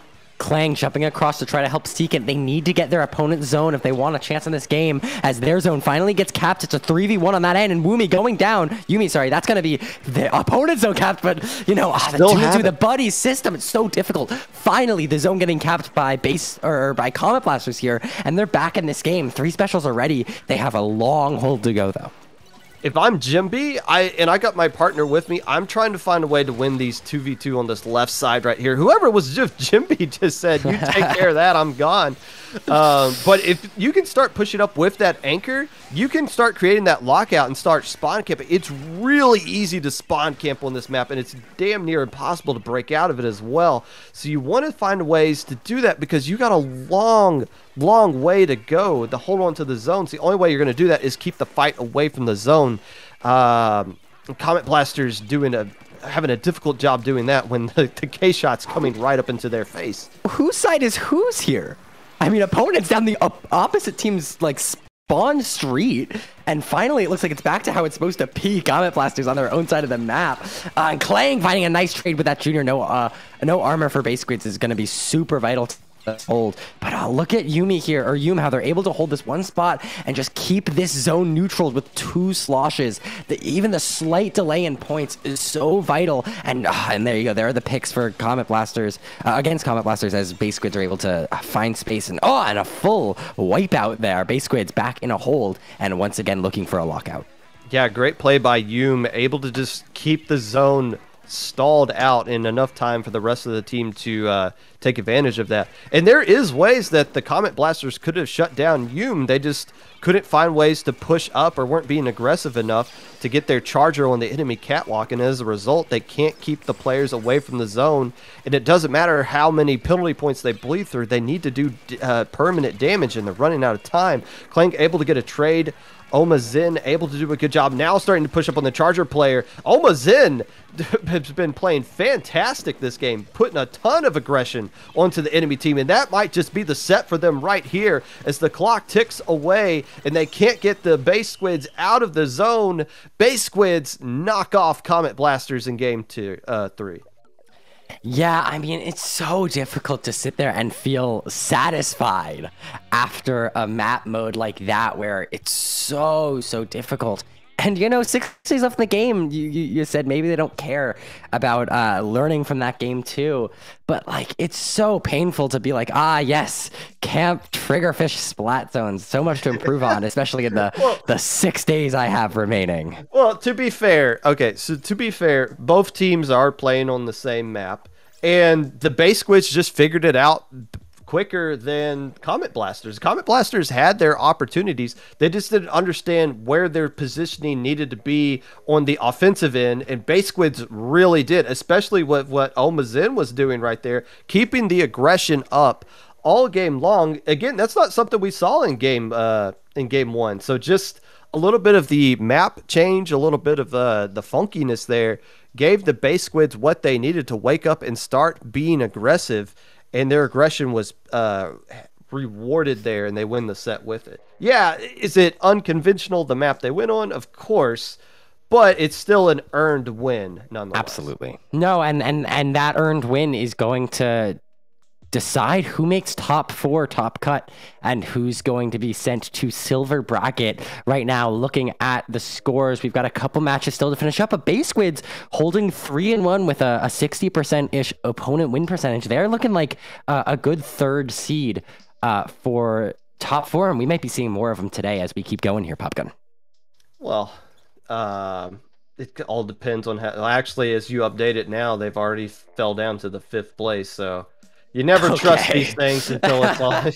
You never trust these things until it's done. It's like we say in low ink. It don't matter, though, especially with like opponent win percentage. Like those matches at the bottom between 2 teams that are 0-3 changes opponent win percentage for somebody at the top. So it's a lot of things to work out there. But still, 3-1 for base Squids, even though it looks like they will miss top cut. That's a great start for Purdue.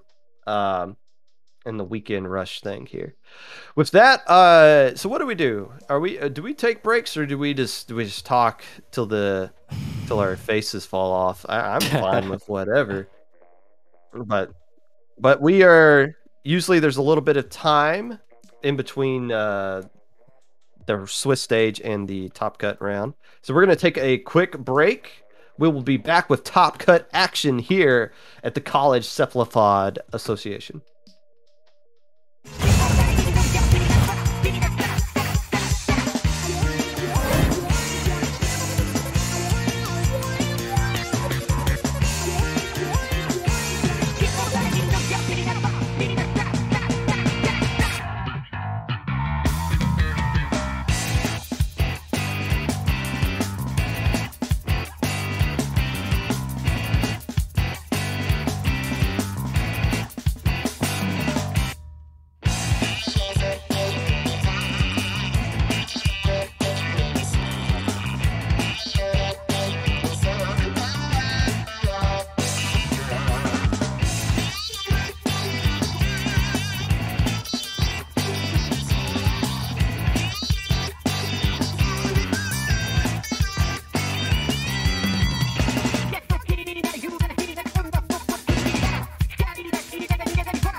Hello, friends, and welcome back to the College Cephalopod Association Rush Weekend number 2. I am Popgun, still joined by Brush, and we are now in the top 4. We're going to be bringing you guys the Penn State Nittany Lions themselves, led by none other than Kraken Mayor, taking on Wiggler Ahoy.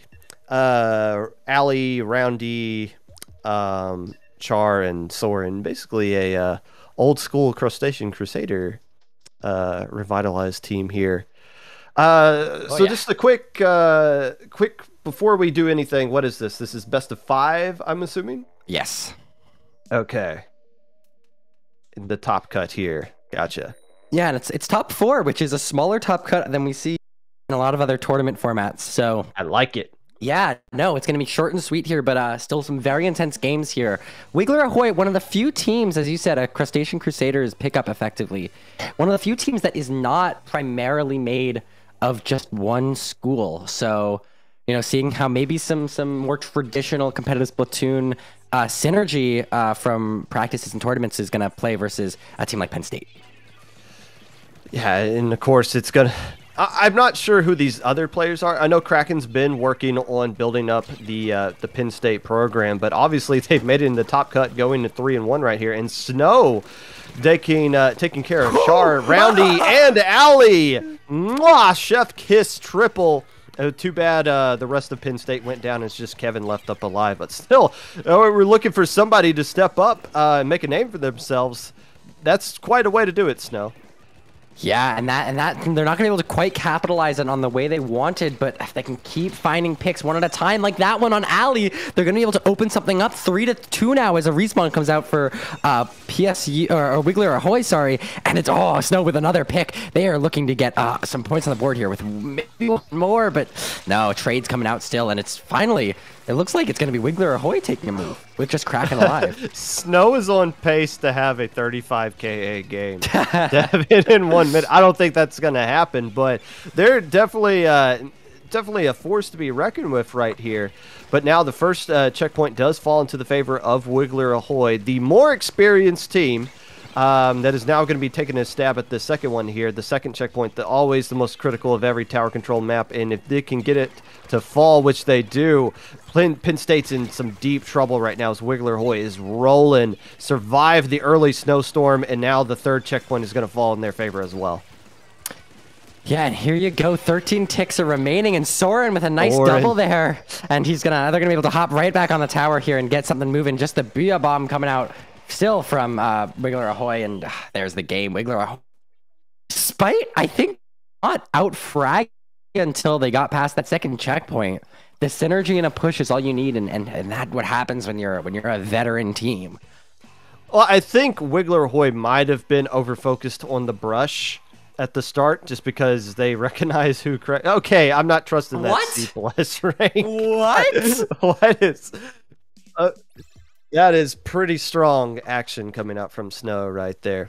But again, I think they were kind of over-focused on the brush in the beginning, and then once they were able to get everybody wiped and get established control, be the dominant players that we're used to seeing out of this Wiggler Ahoy squad as they're up 1-0 in this best of 5 set. Going now to Rainmaker at Shipyard. This is Penn State's first year, being an officially sponsored team, but it's not their first year playing together. They were 4th place in Div A of CCA League in the past. And Kraken, obviously a recognizable name if you're tuned into the competitive Splatoon community. Popgun, you see his name everywhere you go. So they are certainly not a team of nobodies. Snow, a player formerly on Alumni, Vapor tells us in our year. See Kraken's name. Kraken signs my IPL paychecks. What do you mean? But again, a tough mountain to climb. I mean, these are all +3 players that they're going up against on Wiggler Ahoy. This is a tough team for anybody to beat in a competitive setting, regardless of if you're a college team or just a regular old competitive team in this game. But this is Rainmaker Shipyard. This is Roundy's not favorite map. in mode for this combination right here. So maybe Penn State can find a way to even up this set, as we're seeing basically the same comp coming out from the Lions. Yeah, and you know, if it works once, it might work again, especially Tower and Rainmaker, two modes that are commonly compared. And but you're gonna need to find picks here, and it's PSU going down early. Kraken looking for a pick with a splash. I'm not gonna finding one, but getting canceled as they hit the ground? Question mark. Wiggler Ahoy now moving forward, looking for some picks and looking for an opportunity. The Rainmaker moves up this left side. Yeah, that technically did get canceled. Kraken's already got their splashdown back. That doesn't seem fair, but Soren opting to go with the leap of faith play right there while the bridge was down. You want to be the first team to do it. So now if Penn State gets in a situation down the road to where they have to do the leap of faith, they can't get lead off of it. The best they can do is just tie, and they won't get lead off of a tie. But still, I think there was an opportunity there for Wiggler Ahoy to keep pushing up and add to even more than 37, but opting to go with the safer score at this point, you can't really fault them for doing that. Still a lot of time left to go in this game as Penn State pops the Rainmaker and gets a triple to boot. Grab that Rainmaker. Now's your time to go. Penn State struggling to find a player advantage, but this is their first one. But Obscure getting called out from behind. They're going to go down there holding that snipe down and no longer in a player advantage. Now even without the paint control they need, Snow needs to pop off and find a pick, and the player on Inked is going to do it. Now moving across the side with that bomb rush, not able to find the pop for their team, but able to back out here hopefully with that bomb rush. But going down and getting called out, holding that space a little too long, and now once again Wiggler Ahoy, huge player and space advantage. It seemed like Penn State didn't know what to do. Once again, we've seen some teams struggle to recognize when they have the advantage and how quickly they need to move.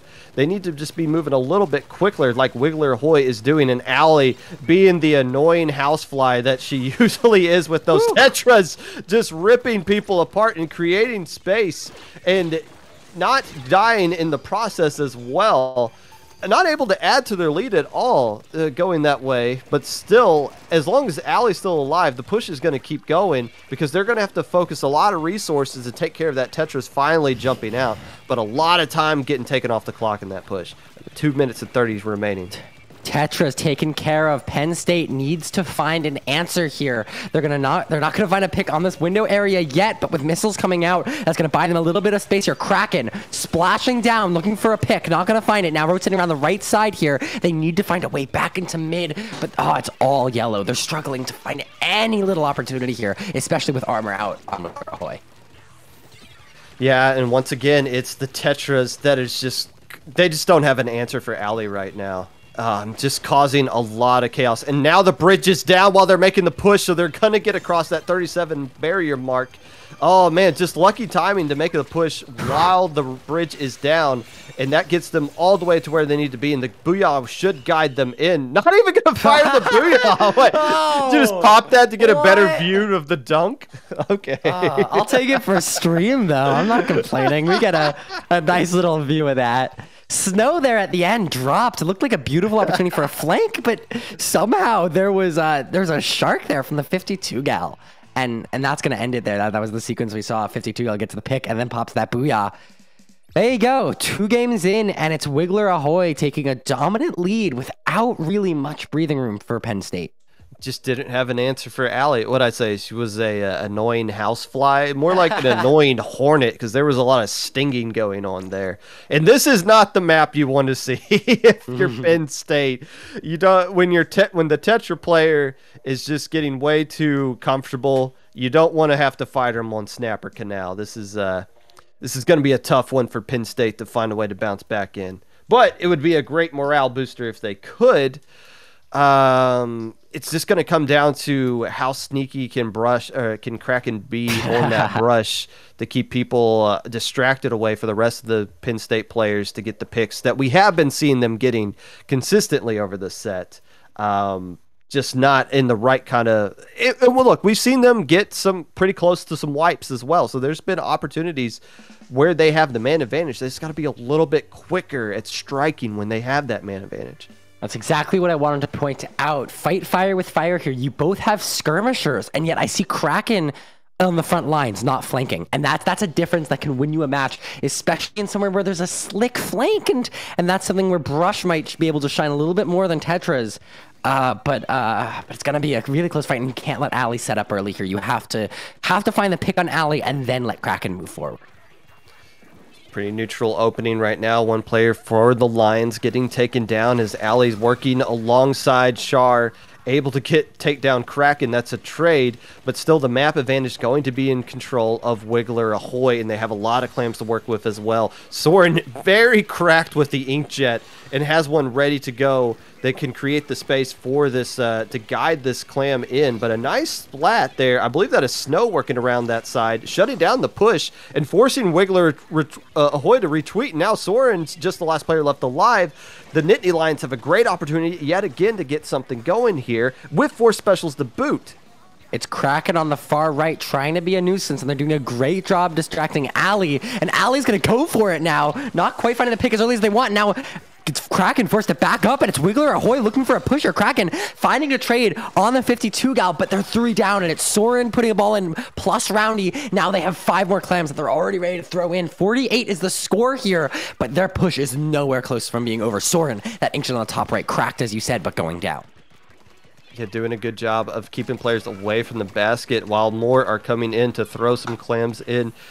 This shouldn't be a KO situation just yet as my body's exploding here. Oh, very unfortunate clam spawn right underneath the basket. Resets the entire timer, so maybe not. This is still a KO opportunity. If somebody's coming around that right side, and it looks like they are, as more clams are still finding a way to get in. Finally, the basket closes, as it just looks like Penn State was just having trouble locating some people until finally they just ran out of clams to work with. We've been watching Obscure for a while. They're doing a good job putting paint down, but not finding the picks they want. They only have 3K this game, and that's what Penn State seems to be struggling with here. I mean, not really finding the picks when they want them, though. Kraken trying to change the tides, finding a nice splashdown pick, and getting someone else weak. Now it's a fight there. Obscure looking up the second one, but look at the paint on straight. Wiggler Ahoy already in their spawn. Ali being the nuisance, the hornet that they are, and oh my gosh, pushing all the way in and finding the picks. A 4v2. It's so difficult. If you can't get that spawn, what are you gonna do? Tetra's starting to cook now. The entirety of Wiggler Ahoy is starting to cook like a well-oiled machine. Starting to capitalize off of this distraction that Tetra's providing. But 2 players go down. Soren has a lot of clams to work with, though, as well as Ali, who can just kind of defend and keep everything alive. 2 more clams get thrown in. That should be a delayed wipe, and Kraken wasting no time rushing to mid. They recognize clock is ticking away. Yeah, you got 2 minutes, but you probably aren't going to get lead off of 1 push. Do we have a snapper moment? Okay. Yeah, and on a team like this, that's important. Every pick matters. Kraken pushing up, but you need your team with you. They got 3 players with their eyes on them. The 52 gal plus Ali plus Soren, but it's just Roundy now in mid, so they need to make a move around the right side, but Roundy finding a splashdown cancel on Kraken there, and now taking no time to push all the... Find another one here on Obscure. Now 1 more player survives. That's just Snow on the top right, and it's a 3v2 situation, 3v4 situation. Sorry, 3 down situation as the basket gets opened. And they have clams to end it here, just about. Yeah, and yeah, I don't know why this game is still going on. There it goes. I was about to say they have tons of clams and all the players alive that they needed right there as Wiggler Ahoy takes the set 3-0. Penn State, a lot of good things to take away from that set. Again, these 4 players of Wiggler Ahoy, they're tough for anybody.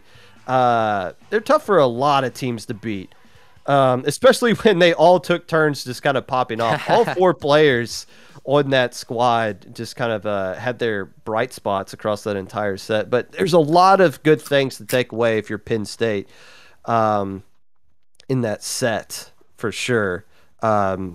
Especially with Snow in game 1 and what the rest of the players are able to contribute over the course of the set. It's just just experience needs to be there, needs to recognize when those windows are open and how to strike when those windows are open.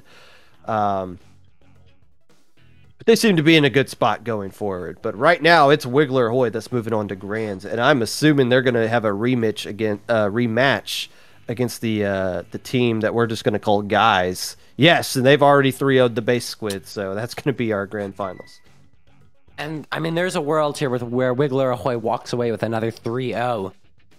Such a strong team to be in an event like this, where I think it's a lot more grassroots collegiate teams, and you have a team here that's able to build on the synergy that they've already grown over the years, and make a name for themselves in the collegiate world as well. And that integration, I think, is so important when we're talking about seeing up teams like that come in and hey, as a are able to still rock your socks off.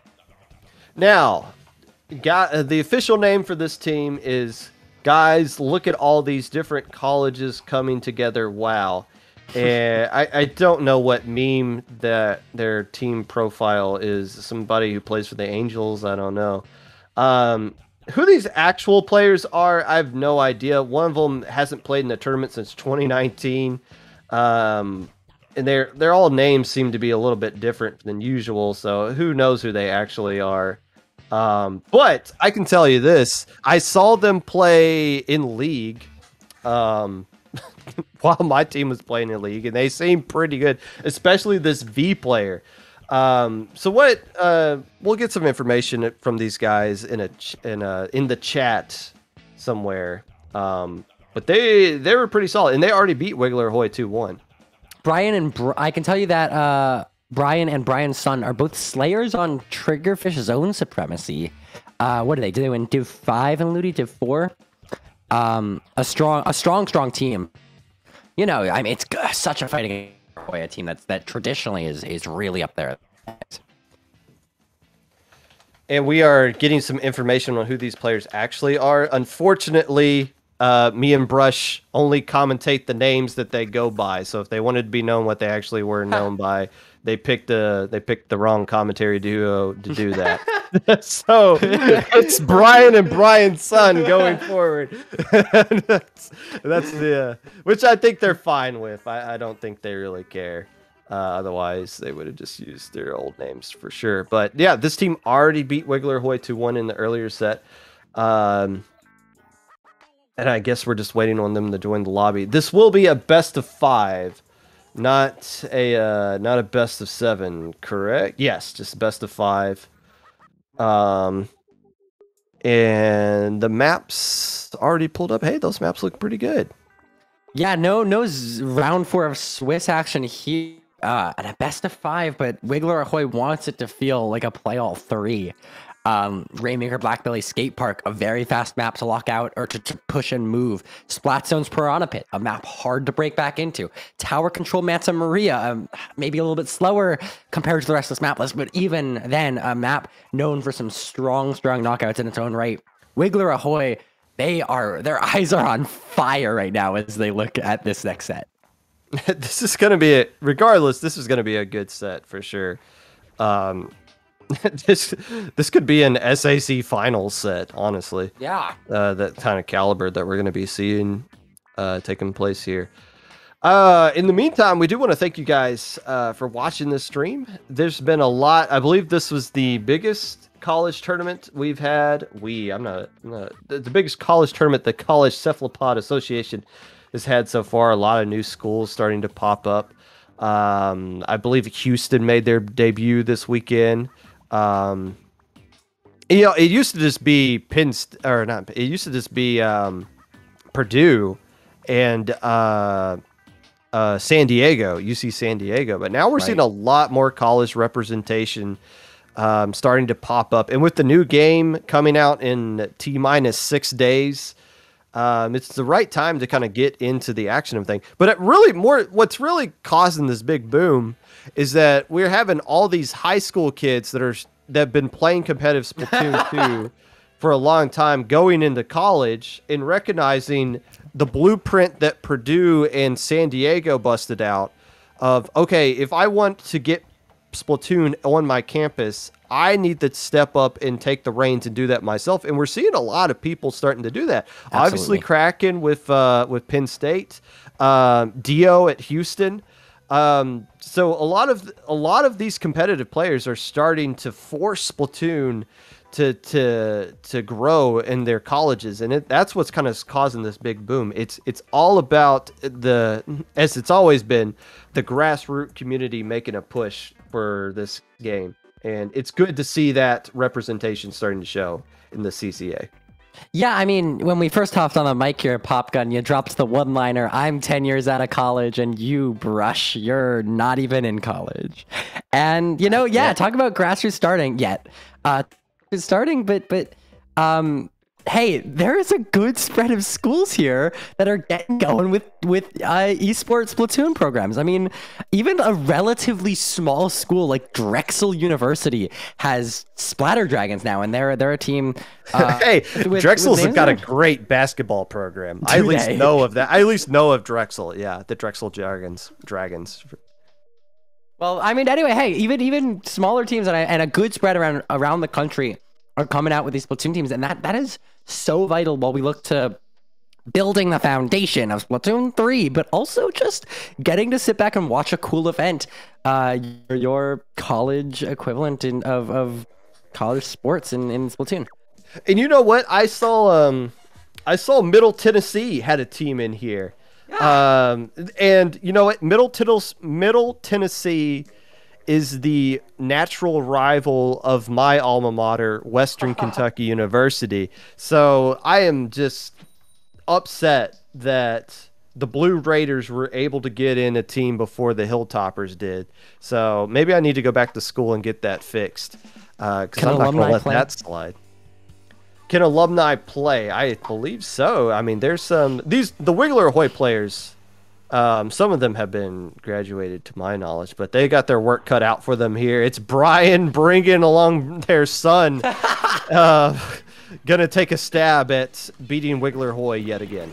Robin running an LDE-less junior here is going to allow for a very quick pop, and they're going to try to capitalize with a very early grab. Brian playing on the front lines. The players going down behind him, fighting a nice pick there on Roundy. Now Sharking on the side, fighting two before going down themselves. Those picks are going to be really important in slowing down Wiggler Ahoy, but when you're wiped, maybe it won't matter. Ali doing the same thing as Brian, pushing all the way up as far as they can.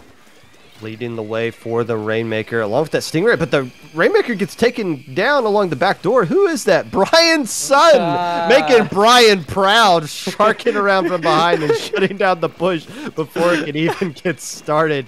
But hey, there is I was confused where that Stingray came from. That is a 52 Deco making rearing its ugly head around here that has the Stingray. The sun going down, but not before they can find a couple more board. 53 is not terrible on this map when you're only a minute in, but in faster games of Rainmaker, and they're setting a pace here. They're setting a slower play, especially when you even consider the left side push, that this is not going to be a game that knocks out, not unless we wipe fully 3 times.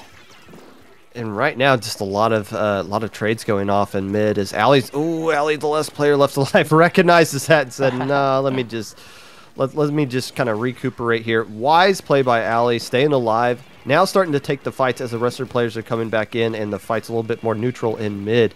And yeah, that's just kind of how Ali plays, just the distraction. And ultimately, what you can do is either fight it or just leave it alone, and that's kind of what the guys are doing right now, working around that left side. And now Ali's stuck behind everybody. Whoa, and they trying to catch back up. And this is a KO situation. A crisis averted, at least for now, with 1 point remaining. But Wiggler Ahoy in a huge deficit with 3 minutes left to go. Didn't even have a player advantage when they started that push. I was about to say their mindset is, if we pick up the Rainmaker, at least you can't be pushing, but they converted that so swiftly and easily into a KO opportunity, and now finding a full wipe in their opponent's spawn. Guys, a team made up of Brian and their kid just dominating on the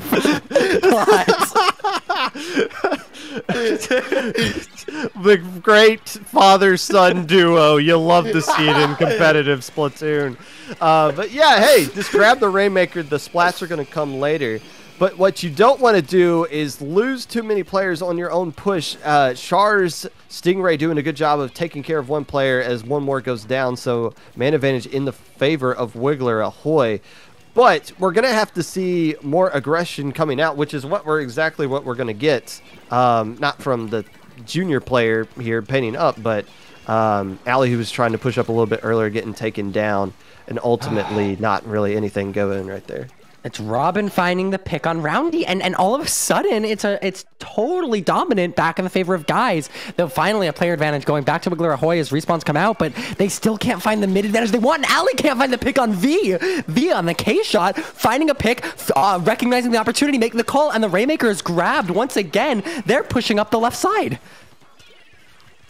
Yeah, and that's what you do when you have a lead. Just keep pushing the Rainmaker. You might not dunk it, but at least you keep the Rainmaker on the enemy side of the map, and you force them to react to you and waste time off of the clock. And you don't want to get wiped while you're doing it, which is why Brian's son staying alive is so critical. Backing up here, 3 specials online for Wiggler Ahoy, and they got a lot of map control. If they can get some picks right here, they're going to be in a great situation to get back into this one. But they're just running out of time. 1 minute left to go. You're only going to get a handful of more pushes out of this, so you got to try to make something happen here. Ali getting taken down. Soren fighting somebody in the grass area, able to get the splat, but the Rainmaker gets taken down as well. Nice double, but not enough players staying alive to take advantage of it. Even though Roundy's being very stubborn and refusing to go down. Here is still a situation here. Roundy opening up the backside as Ali moves on the left, looking for an opportunity. They need a pick or two, but Ali has 2 eyes on them. If they grab the Rainmaker right now, they might be able to make a move as the splashdown comes out. Going down, though, but the Stingray is out now, and there's a clear space to move on the right, but Brian is going to not have any of it. But they're going to go down to Soren, advantage, still in favor of Wiggler Ahoy as they move up. Rainmaker doing a great job lobbing shots. Roundy grabbing this Rainmaker, moving on the left. They have to KO here. They don't have time to repop it. 5 seconds remain. Timer ticking on Roundy's Rainmaker. Roundy, yeah, they got plenty of time to work with. They got to be patient, but they got to push up a little bit. Getting all these splats aren't going to mean anything if they don't slowly push up with it. Now Robin's being the last player left alive. Oh, gets taken down. He steals it. Wiggler Ahoy from the depths of nowhere. Their only push is a KO, and it's in overtime? You get out of here. What?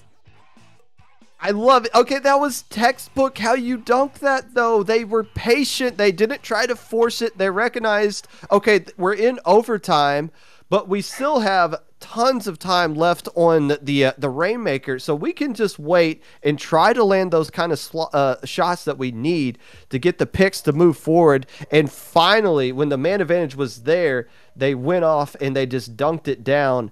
Very experienced play. I told you Wiggler Ahoy was very experienced. That was a mature push that they showed off right there to get the overtime victory. When you get a push like that, it's difficult to say that you're not gonna know how to lock out on a map like Piranha Pit. It's one that I think Popgun, when you and I get on the mic for Low Ink, something to consider is that these teams don't know the strongest positions. But I think right here, if we're gonna see Wiggler Ahoy find an upper hand, find the zone, you're dependent on a player like Brian's son to find a flank and find picks with it. Otherwise, I mean, you hold those and there's no chance getting back in. Soren doing a fantastic job in that last game. 17 KA with the Nautilus leading the pack, along with Roundy from the support player. Roundy is just a fantastic support player. 16 KA with the junior, making all the right plays, popping the armors, keeping the Rainmaker popped going, grabbing the Rainmaker on that final play, doing all of the dirty work necessary to win the game. But still, for team guys, you did beat this team earlier, just 2 rounds ago. You're undefeated on the day, 4-0, 5-0, I should say. And you can't be losing with your son in tow either. You know, how can you look your son in the eye if you don't win this tournament right here? As we do see the same comp basically coming back out, basically from both teams here. I don't see anything majorly different from either side. And that's what you love to see when you're this far into a tournament. You works. You know what's gotten you. Yeah. I mean, you know what works. You know what's gotten you this far, and you might, make slight adjustments based on the map mode. But hey, formula, why change? And with Ali going down, I think Guys knows exactly what they're doing. Well, yeah, they're coming out with Stingray on this map. Hey, 6 more days. And then we'll be done with that forever. And, well, missiles will still be around. As we're seeing the missiles getting popped right here. Roundy being the last player left alive. V able to get control of the zone. And the a bomb pick. Got Roundy. Okay. Interesting. But that will be lead in favor of the guys. And the question is, can they create a lockout here and get some serious points up on the board? Ali not wanting any of it, able to neutralize the zone with that splashdown and looking for an opportunity on the far flank, but now situation, that's a distraction on zone, and Roundy's gonna go down on the other side. You see V rotating away, trying to save the zone, and it is a tied match here as picks go down everywhere. I mean, Ali's skirmishing there on the far side really opens opportunities all the time. Yeah, exactly. Ali did not get a single splat right there. That doesn't matter. It was the splashdown in zone to get your attention, and then scooting as far away from the zone. Hey, both of you come out and fight me, and by the time they realized they were suckered into a trap, there goes somebody along the back way and gets splats, and all of a sudden Wiggler Ahoy has control of zone. But guys able to bounce back right here, take care of Soren. That's going to be key to continuing this lockout right here. And now players starting to force jump back out, and guys are going to put up some good points on the board off of this push. Brian's son wanting to emulate a little bit of what we saw before with the Booyah Bomb, but not quite having the same flair as Wiggler Ahoy as they're able to push back into zone now. Splashdown coming out and a pick from the 52 gal. That is vital here as penalty points start to tick down. A 2v3 situation. Oh, and a full wipe. Guys held that swiftly, and now they're the ones looking for a very strong lockout. I mean, when you get a full wipe, it is open. Yeah, and that's kind of that's why this map is exciting to watch, not so much exciting to play. Is that the zone just keeps getting stalled just by sneezing on it. And that Stingray able to get a pick on Char. It's a very nice pick right there from Brian. As we do see penalty points being erased right here, and only Armor the only thing. Well, actually Stingray, or Inkjet I should say as well, on line for Wiggler Ahoy's. They tried to make something happen here, get some picks, and they do take care of one player. But Brian's son making their dad proud, taking care of a couple of Wiggler Ahoy players themselves, as Ali stuck in this awkward spot, combined with Soren able to get a splat and landing on the zone. Will it be enough to cap the zones altogether? It looks like the answer is yes. So finally, a lot of penalty points put on there, but 27 remaining. That is a winnable score here. Roundy on the front lines looking for something, but the junior's not able to find the pick. Robin now with a junior of their own moving back into zone as they look to cap it again, and another full wipe imminent here. Guys with a delayed wipeout on their opponent, they're once again locking out. They got to 27 last time. They might be looking for a KO. Well, even if they don't get the KO, guys are in a fantastic situation to win this game. Because they are just not allowing Wiggler Ahoy to control the zone at all once they cap it. Yeah, Wiggler Ahoy can cap the zone, but they're not able to create sustainable lockouts, and they have to have a huge push to get down from 87 to 27. So the guys are in a fantastic position right here. Even, okay, they lose control of zone again, but I don't think they really care because they can just get it right back. I really appreciate that play from V, ignoring the zone and looking for a pick instead, but ultimately, they're going to have to jump out, and Brian's son is going to go down. Now another one, Wiggler Ahoy in a player advantage and a special despite these respawns, looking for an opportunity, but the Stingray going to force the 52 gal back, and despite a pick going down with it, that's a big advantage for Wiggler Ahoy once again. That was a little bit of an awkward Stingray, just kind of a... Didn't really have man advantage. A player just kind of left out alone right there. But with CJet, you're going to get it back anyway. So, you know, who cares? And you got 30 seconds left on the clock. So there's not a lot of time left for Wiggler Ahoy to work with. And the zone stalled out yet again. One player, the junior Robin, getting taken down as well. But V doing a good job. Should be able to get a double right here, even though armored Inkjet wasn't enough. And that should do it. Zone flip back into the favor, and Roundy still left alive with 10 seconds left to go. It's not looking good for Wiggler Ahoy, and we might be tied again at 1-1 apiece. Guys, getting a final cap, and 1-1 apiece it is. You know, bouncing back from a game where they were totally up in Rainmaker, made one misslip and got KO'd in overtime. Hey, there's no overtime in Splat Zones if you don't have the cap, and they did not, guys, able to take the second game.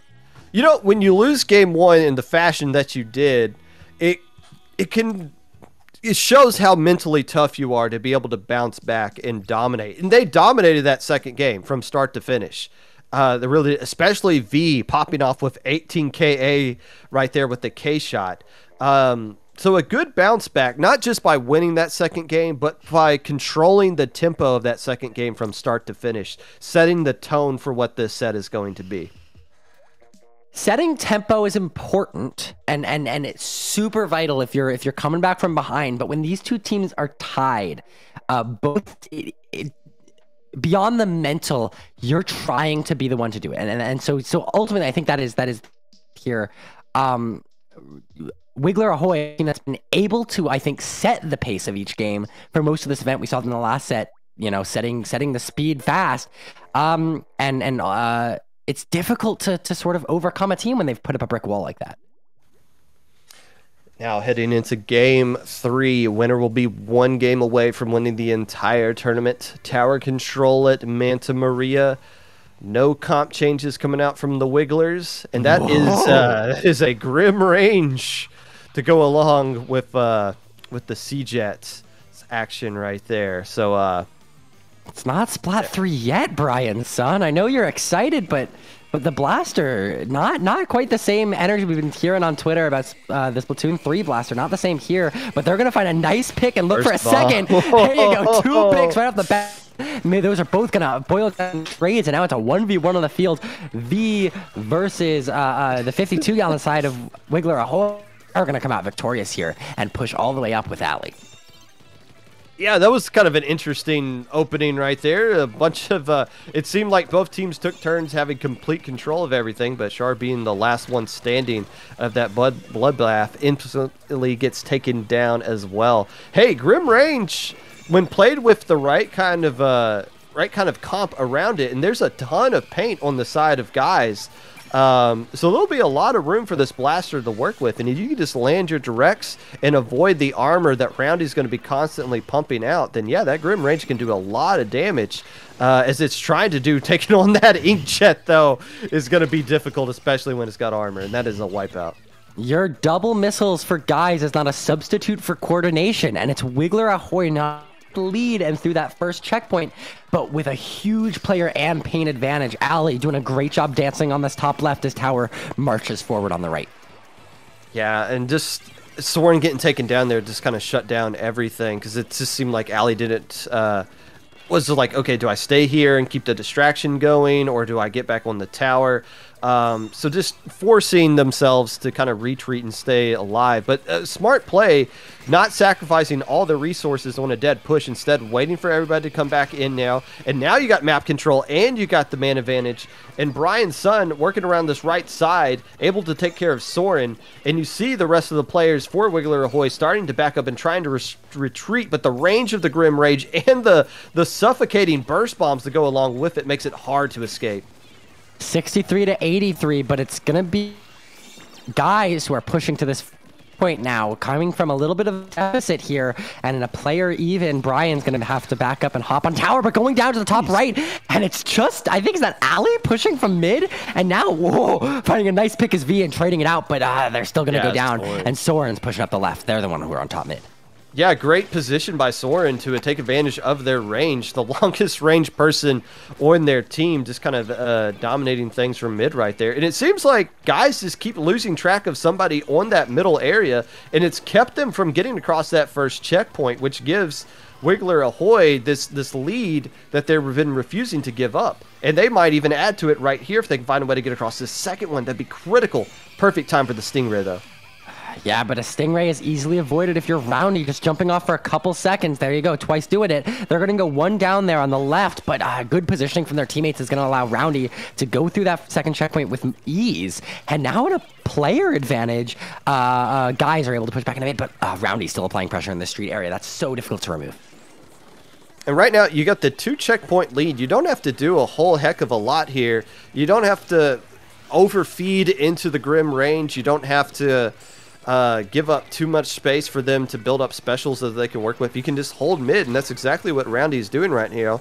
Robin able to take care win the NZAP versus NZAP battle. But yeah, keep in mind, they still haven't cleared that first checkpoint. So their push that they're going to use to try to get lead, it's going to take more time than what they would like it to be. So with 1 minute left to go, you don't have a lot of time to work with here. Yeah, and I mean, guys are going to be able to hop on tower once again, but they haven't cleared the first checkpoint, and they need to track down their opponents, and they can't do it going down in mid there. Ali, that pick for a flanker like that, but Soren wants to be on this top mid. You see their bullets falling right there. V can't do anything about it, and they're forced to pop the inkjet to try to displace them, and they're not even going to find the pick. Able to help clean up on Roundy, but ultimately Ali just dive bombing on top of them as well, getting a double for getting traded. And at this point, okay, so you're popping your Booyah Bomb right now if you're the K-Gal, but you want to build up one more. This is the time where you start getting that GG Booyah Bomb from that K-Gal. But right now, again, guys really struggling to get into mid for whatever reason. Soren opting to back up right here and jump out and realizing, hey, we can just hold on to this first checkpoint even if we want to defend right there. But the K-Gal gets taken down. They're not going to have a Booyah Bomb.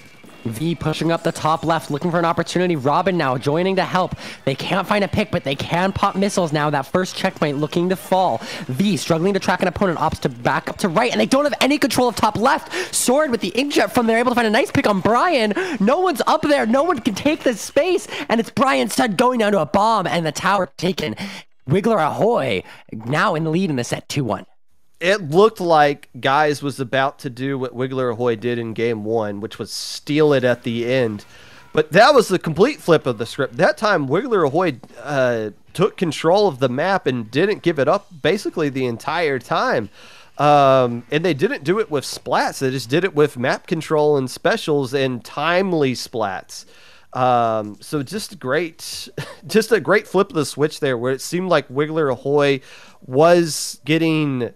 or it seemed like Guys were the better team in the first two games, even though the set was tied 1-1. That was the first time where Wiggler Ahoy really established themselves as the better team throughout the entire course of the 5 minutes. So we got a really even set here heading into game 4.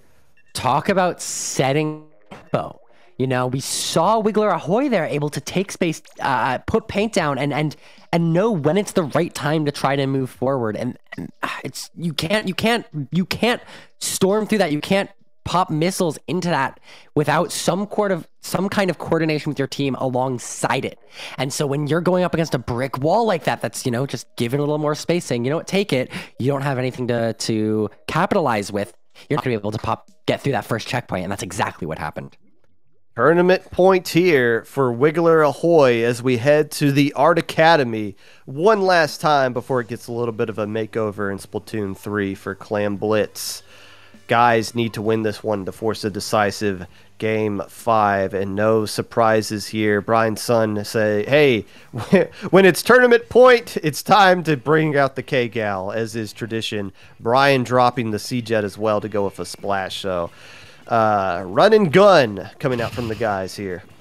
Once again, despite the comp, Wiggler Ahoy running a missileless comp, and it's not going to matter. They find a full wipe on the left side of the map early, pushing all the way up as the 52 gal here, looking for clams, just looking for space more than anything as clams finally get thrown together. Soren popping that ball and getting it in the basket. Booyah as well, coming out from the 52 gal. And that's the type of speed I was talking about that we weren't seeing from the earlier teams on set, recognizing when you have the window to push, and they didn't waste time getting all of their clams thrown together. But this is not what you want to do. You don't want to get wiped while you're making the push, and now there's a great situation here for Guys to get complete control of map yet again and build up a lot of specials and clams along the way. If they can get some picks right here, Guys are going to take lead. Yeah, they have the full wipe, but not quite the same amount of space, and the bomb rush is going to be able to get them back on a plat. Now it's Brian looking for a pick, finding it a Rowdy dropping a little bit too soon there. Now it's Soren with the inkjet, they're the last one up, finding a nice pick with it, but now going all the way back behind the basket, called out by Brian's son. Lead and advantage is well in Guy's favor as the basket continues to find more points. Brian's son finding one, not finding the other, and now it's a 2v2 situation even as paint goes back into Wiggler Ahoy's favor. And the Guys leave 2 players left alive. That is man, even when you get the push and you get the opening wipe and you get a bunch of points on the board, you gotta finish the push the right way. You can't get wiped, because when you do, you're just handing over all the resources necessary for the other team to get right back into it. 67 points off of one push. That is a punishment right there. Brian's son unable to cap the overextension on the left. Forced it back all the way up as Paint now goes into Wiggler Ahoy's favor, but with Ali down, you can't make a move yet. And Soren knows it, but able to find a pick. That's a neutralizing pick. Armor out, finding a nice pick on the left there, the 52 gal. Now a pinch happens right by that wall. It's just Robin alive on the plat, and 12 clams are plenty when you're trying to get a push moving. There's tons of time on this clock as well. And the Booyah, Char likes to stare people down with that Booyah bomb. Very ominous. And able to get the splat. Oh, the delayed splat on the junior means they're not going to be in live to stop this push. There is a ton of clams underneath the basket that aren't grabbed, but Ali's going to have to get splats before they can pick it up. They can't. So they don't get lead off of that push right there, but they get rid of a lot of penalty points and plant the seeds of success for them to get the lead later. But right now, guys able to get map control yet again. Even though it wasn't a wipe this time around, they're still able to push up along and they captured this left side, and they got some clams to work with as well. Player advantage well in their favor as respawns come out. It's guys moving along the left side. Now looking for an opportunity is Brian's son, as Brian goes for a flank on the left. Booyah bomb coming out, gonna get canceled? No. Brian's son doing a great job staying alive. Now hiding in this wall from Ali.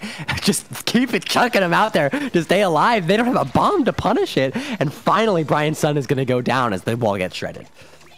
Yeah, but once again, oh, actually this push isn't over. There's a weasel in the hen house still. And look, oh, I was about to say, that would have been the great distraction for V to slip in back through the front door.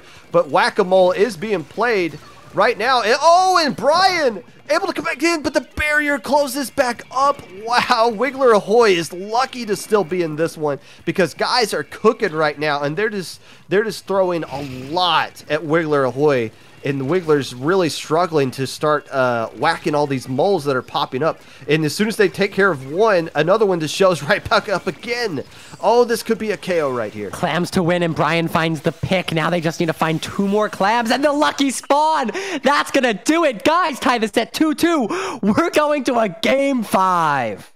Brian, please name your son. They don't need to just be known as your son anymore. Give them their own name. Let them be their own person. Come on, Brian. 14K. Hey, when you we see this time and time again. When it gets down to tournament point, that's when you see the K-Gals start to come out, and Brian's son was able to dominate. But it was the pressure. If you're going to run that comp, the triple shooter, triple frontlining comp, you want to be aggressive with everybody constantly throwing punches on your team. And at the end there, Wiggler Ahoy just got overwhelmed with the amount of punches being thrown their way, and they couldn't catch up to all of them. And that's what got us to this game 5. They were able to cancel Soren surprisingly well, a player who is known for that Nautilus, lots of range, lots of aggressive range. And yet somehow I guess you pinch him. You keep pinching, keep the pressure on that player and put the target on their back. And Soren, unable to breathe that game, wasn't able to carry us even with the Nautilus pick. Now, if you're Wiggler Ahoy and you're going into this game 5, you lose that last one. You got to come up with something to slow down the aggression. If I'm the guys, I'm doing that. I might not do that same comp, but I want to keep that same mentality. I want to take the fight to them. I don't want to wait for Ali to come to me. I want to go and attack them on their side of the map and make them react to us, because that is what got you the win right there. But going back to splat zones on this map, I feel like their comp change is going to be maybe going back to a C-Jet of some sort. No change on the side of Wiggler.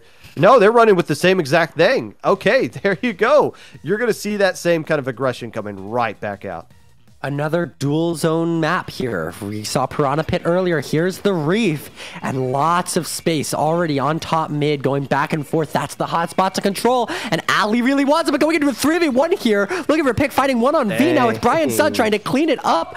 Oh, they can't quite find it. Oh, a pick on the jump out. There you go. What, guys? Out of nowhere. The little, I think that was some spectator cam shenanigans going on right there, but hey, the wipe came out on the side of Wiggler Ahoy in the last game. This time it's guys taking it right to them, picking up where they left off, keeping the aggression, and just swarming onto these players. The Inkjet here really needs to get a pick if Wiggler wants to find a way back into this one.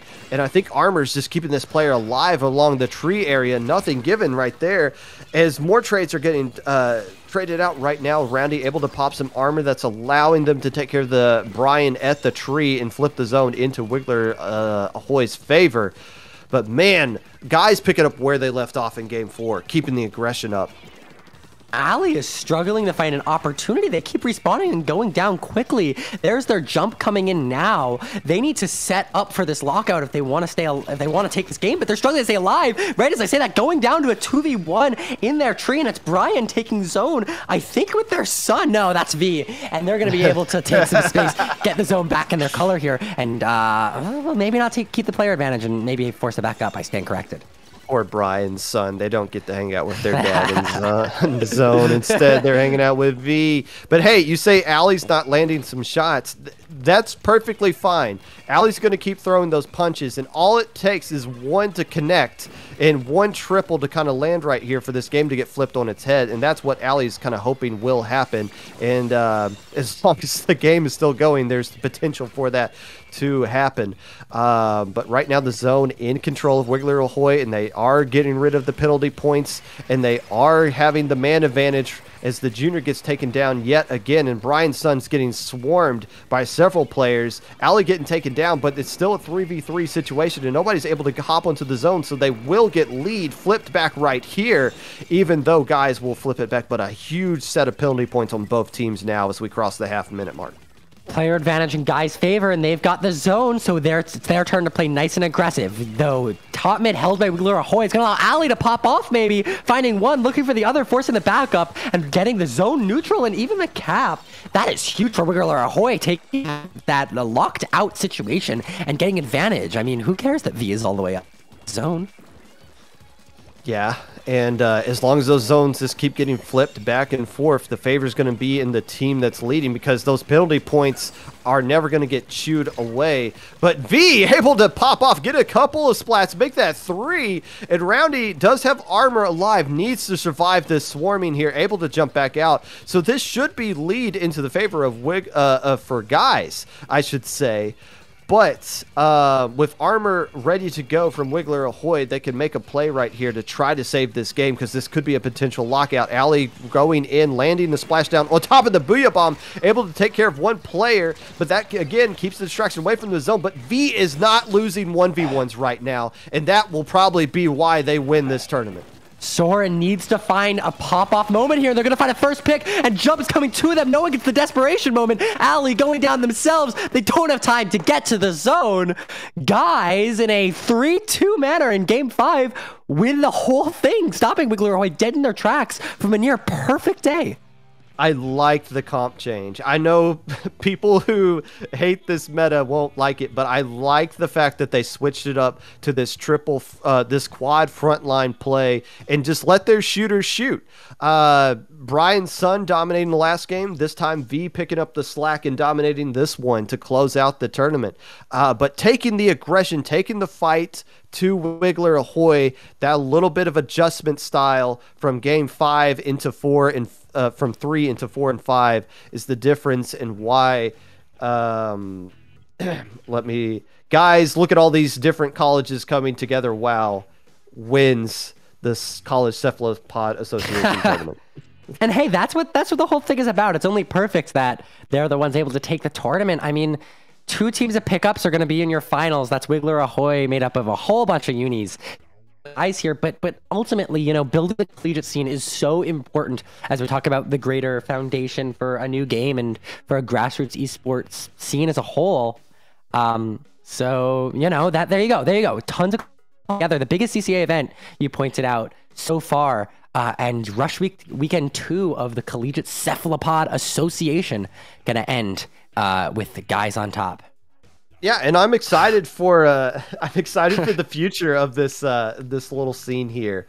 The college scene in general. Like we talked about, more teams starting to pop up, more high school players going into college, starting to build their new teams. This is just the beginning of what's to come, as Penn State also took 3rd place in this one as well. So nice work from everyone behind the scenes here at CCA. But that's going to do it for us. It is Saturday. We got other things we need to do. We can't be playing video games all day long. Brush, where can people find you?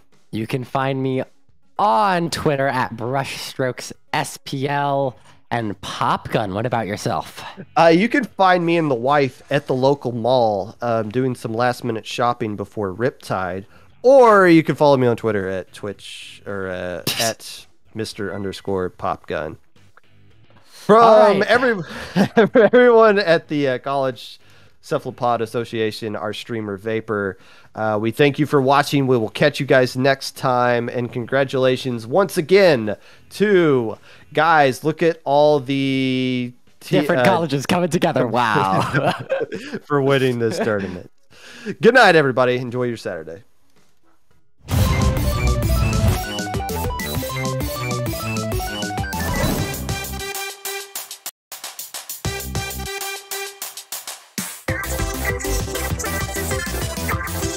Esports.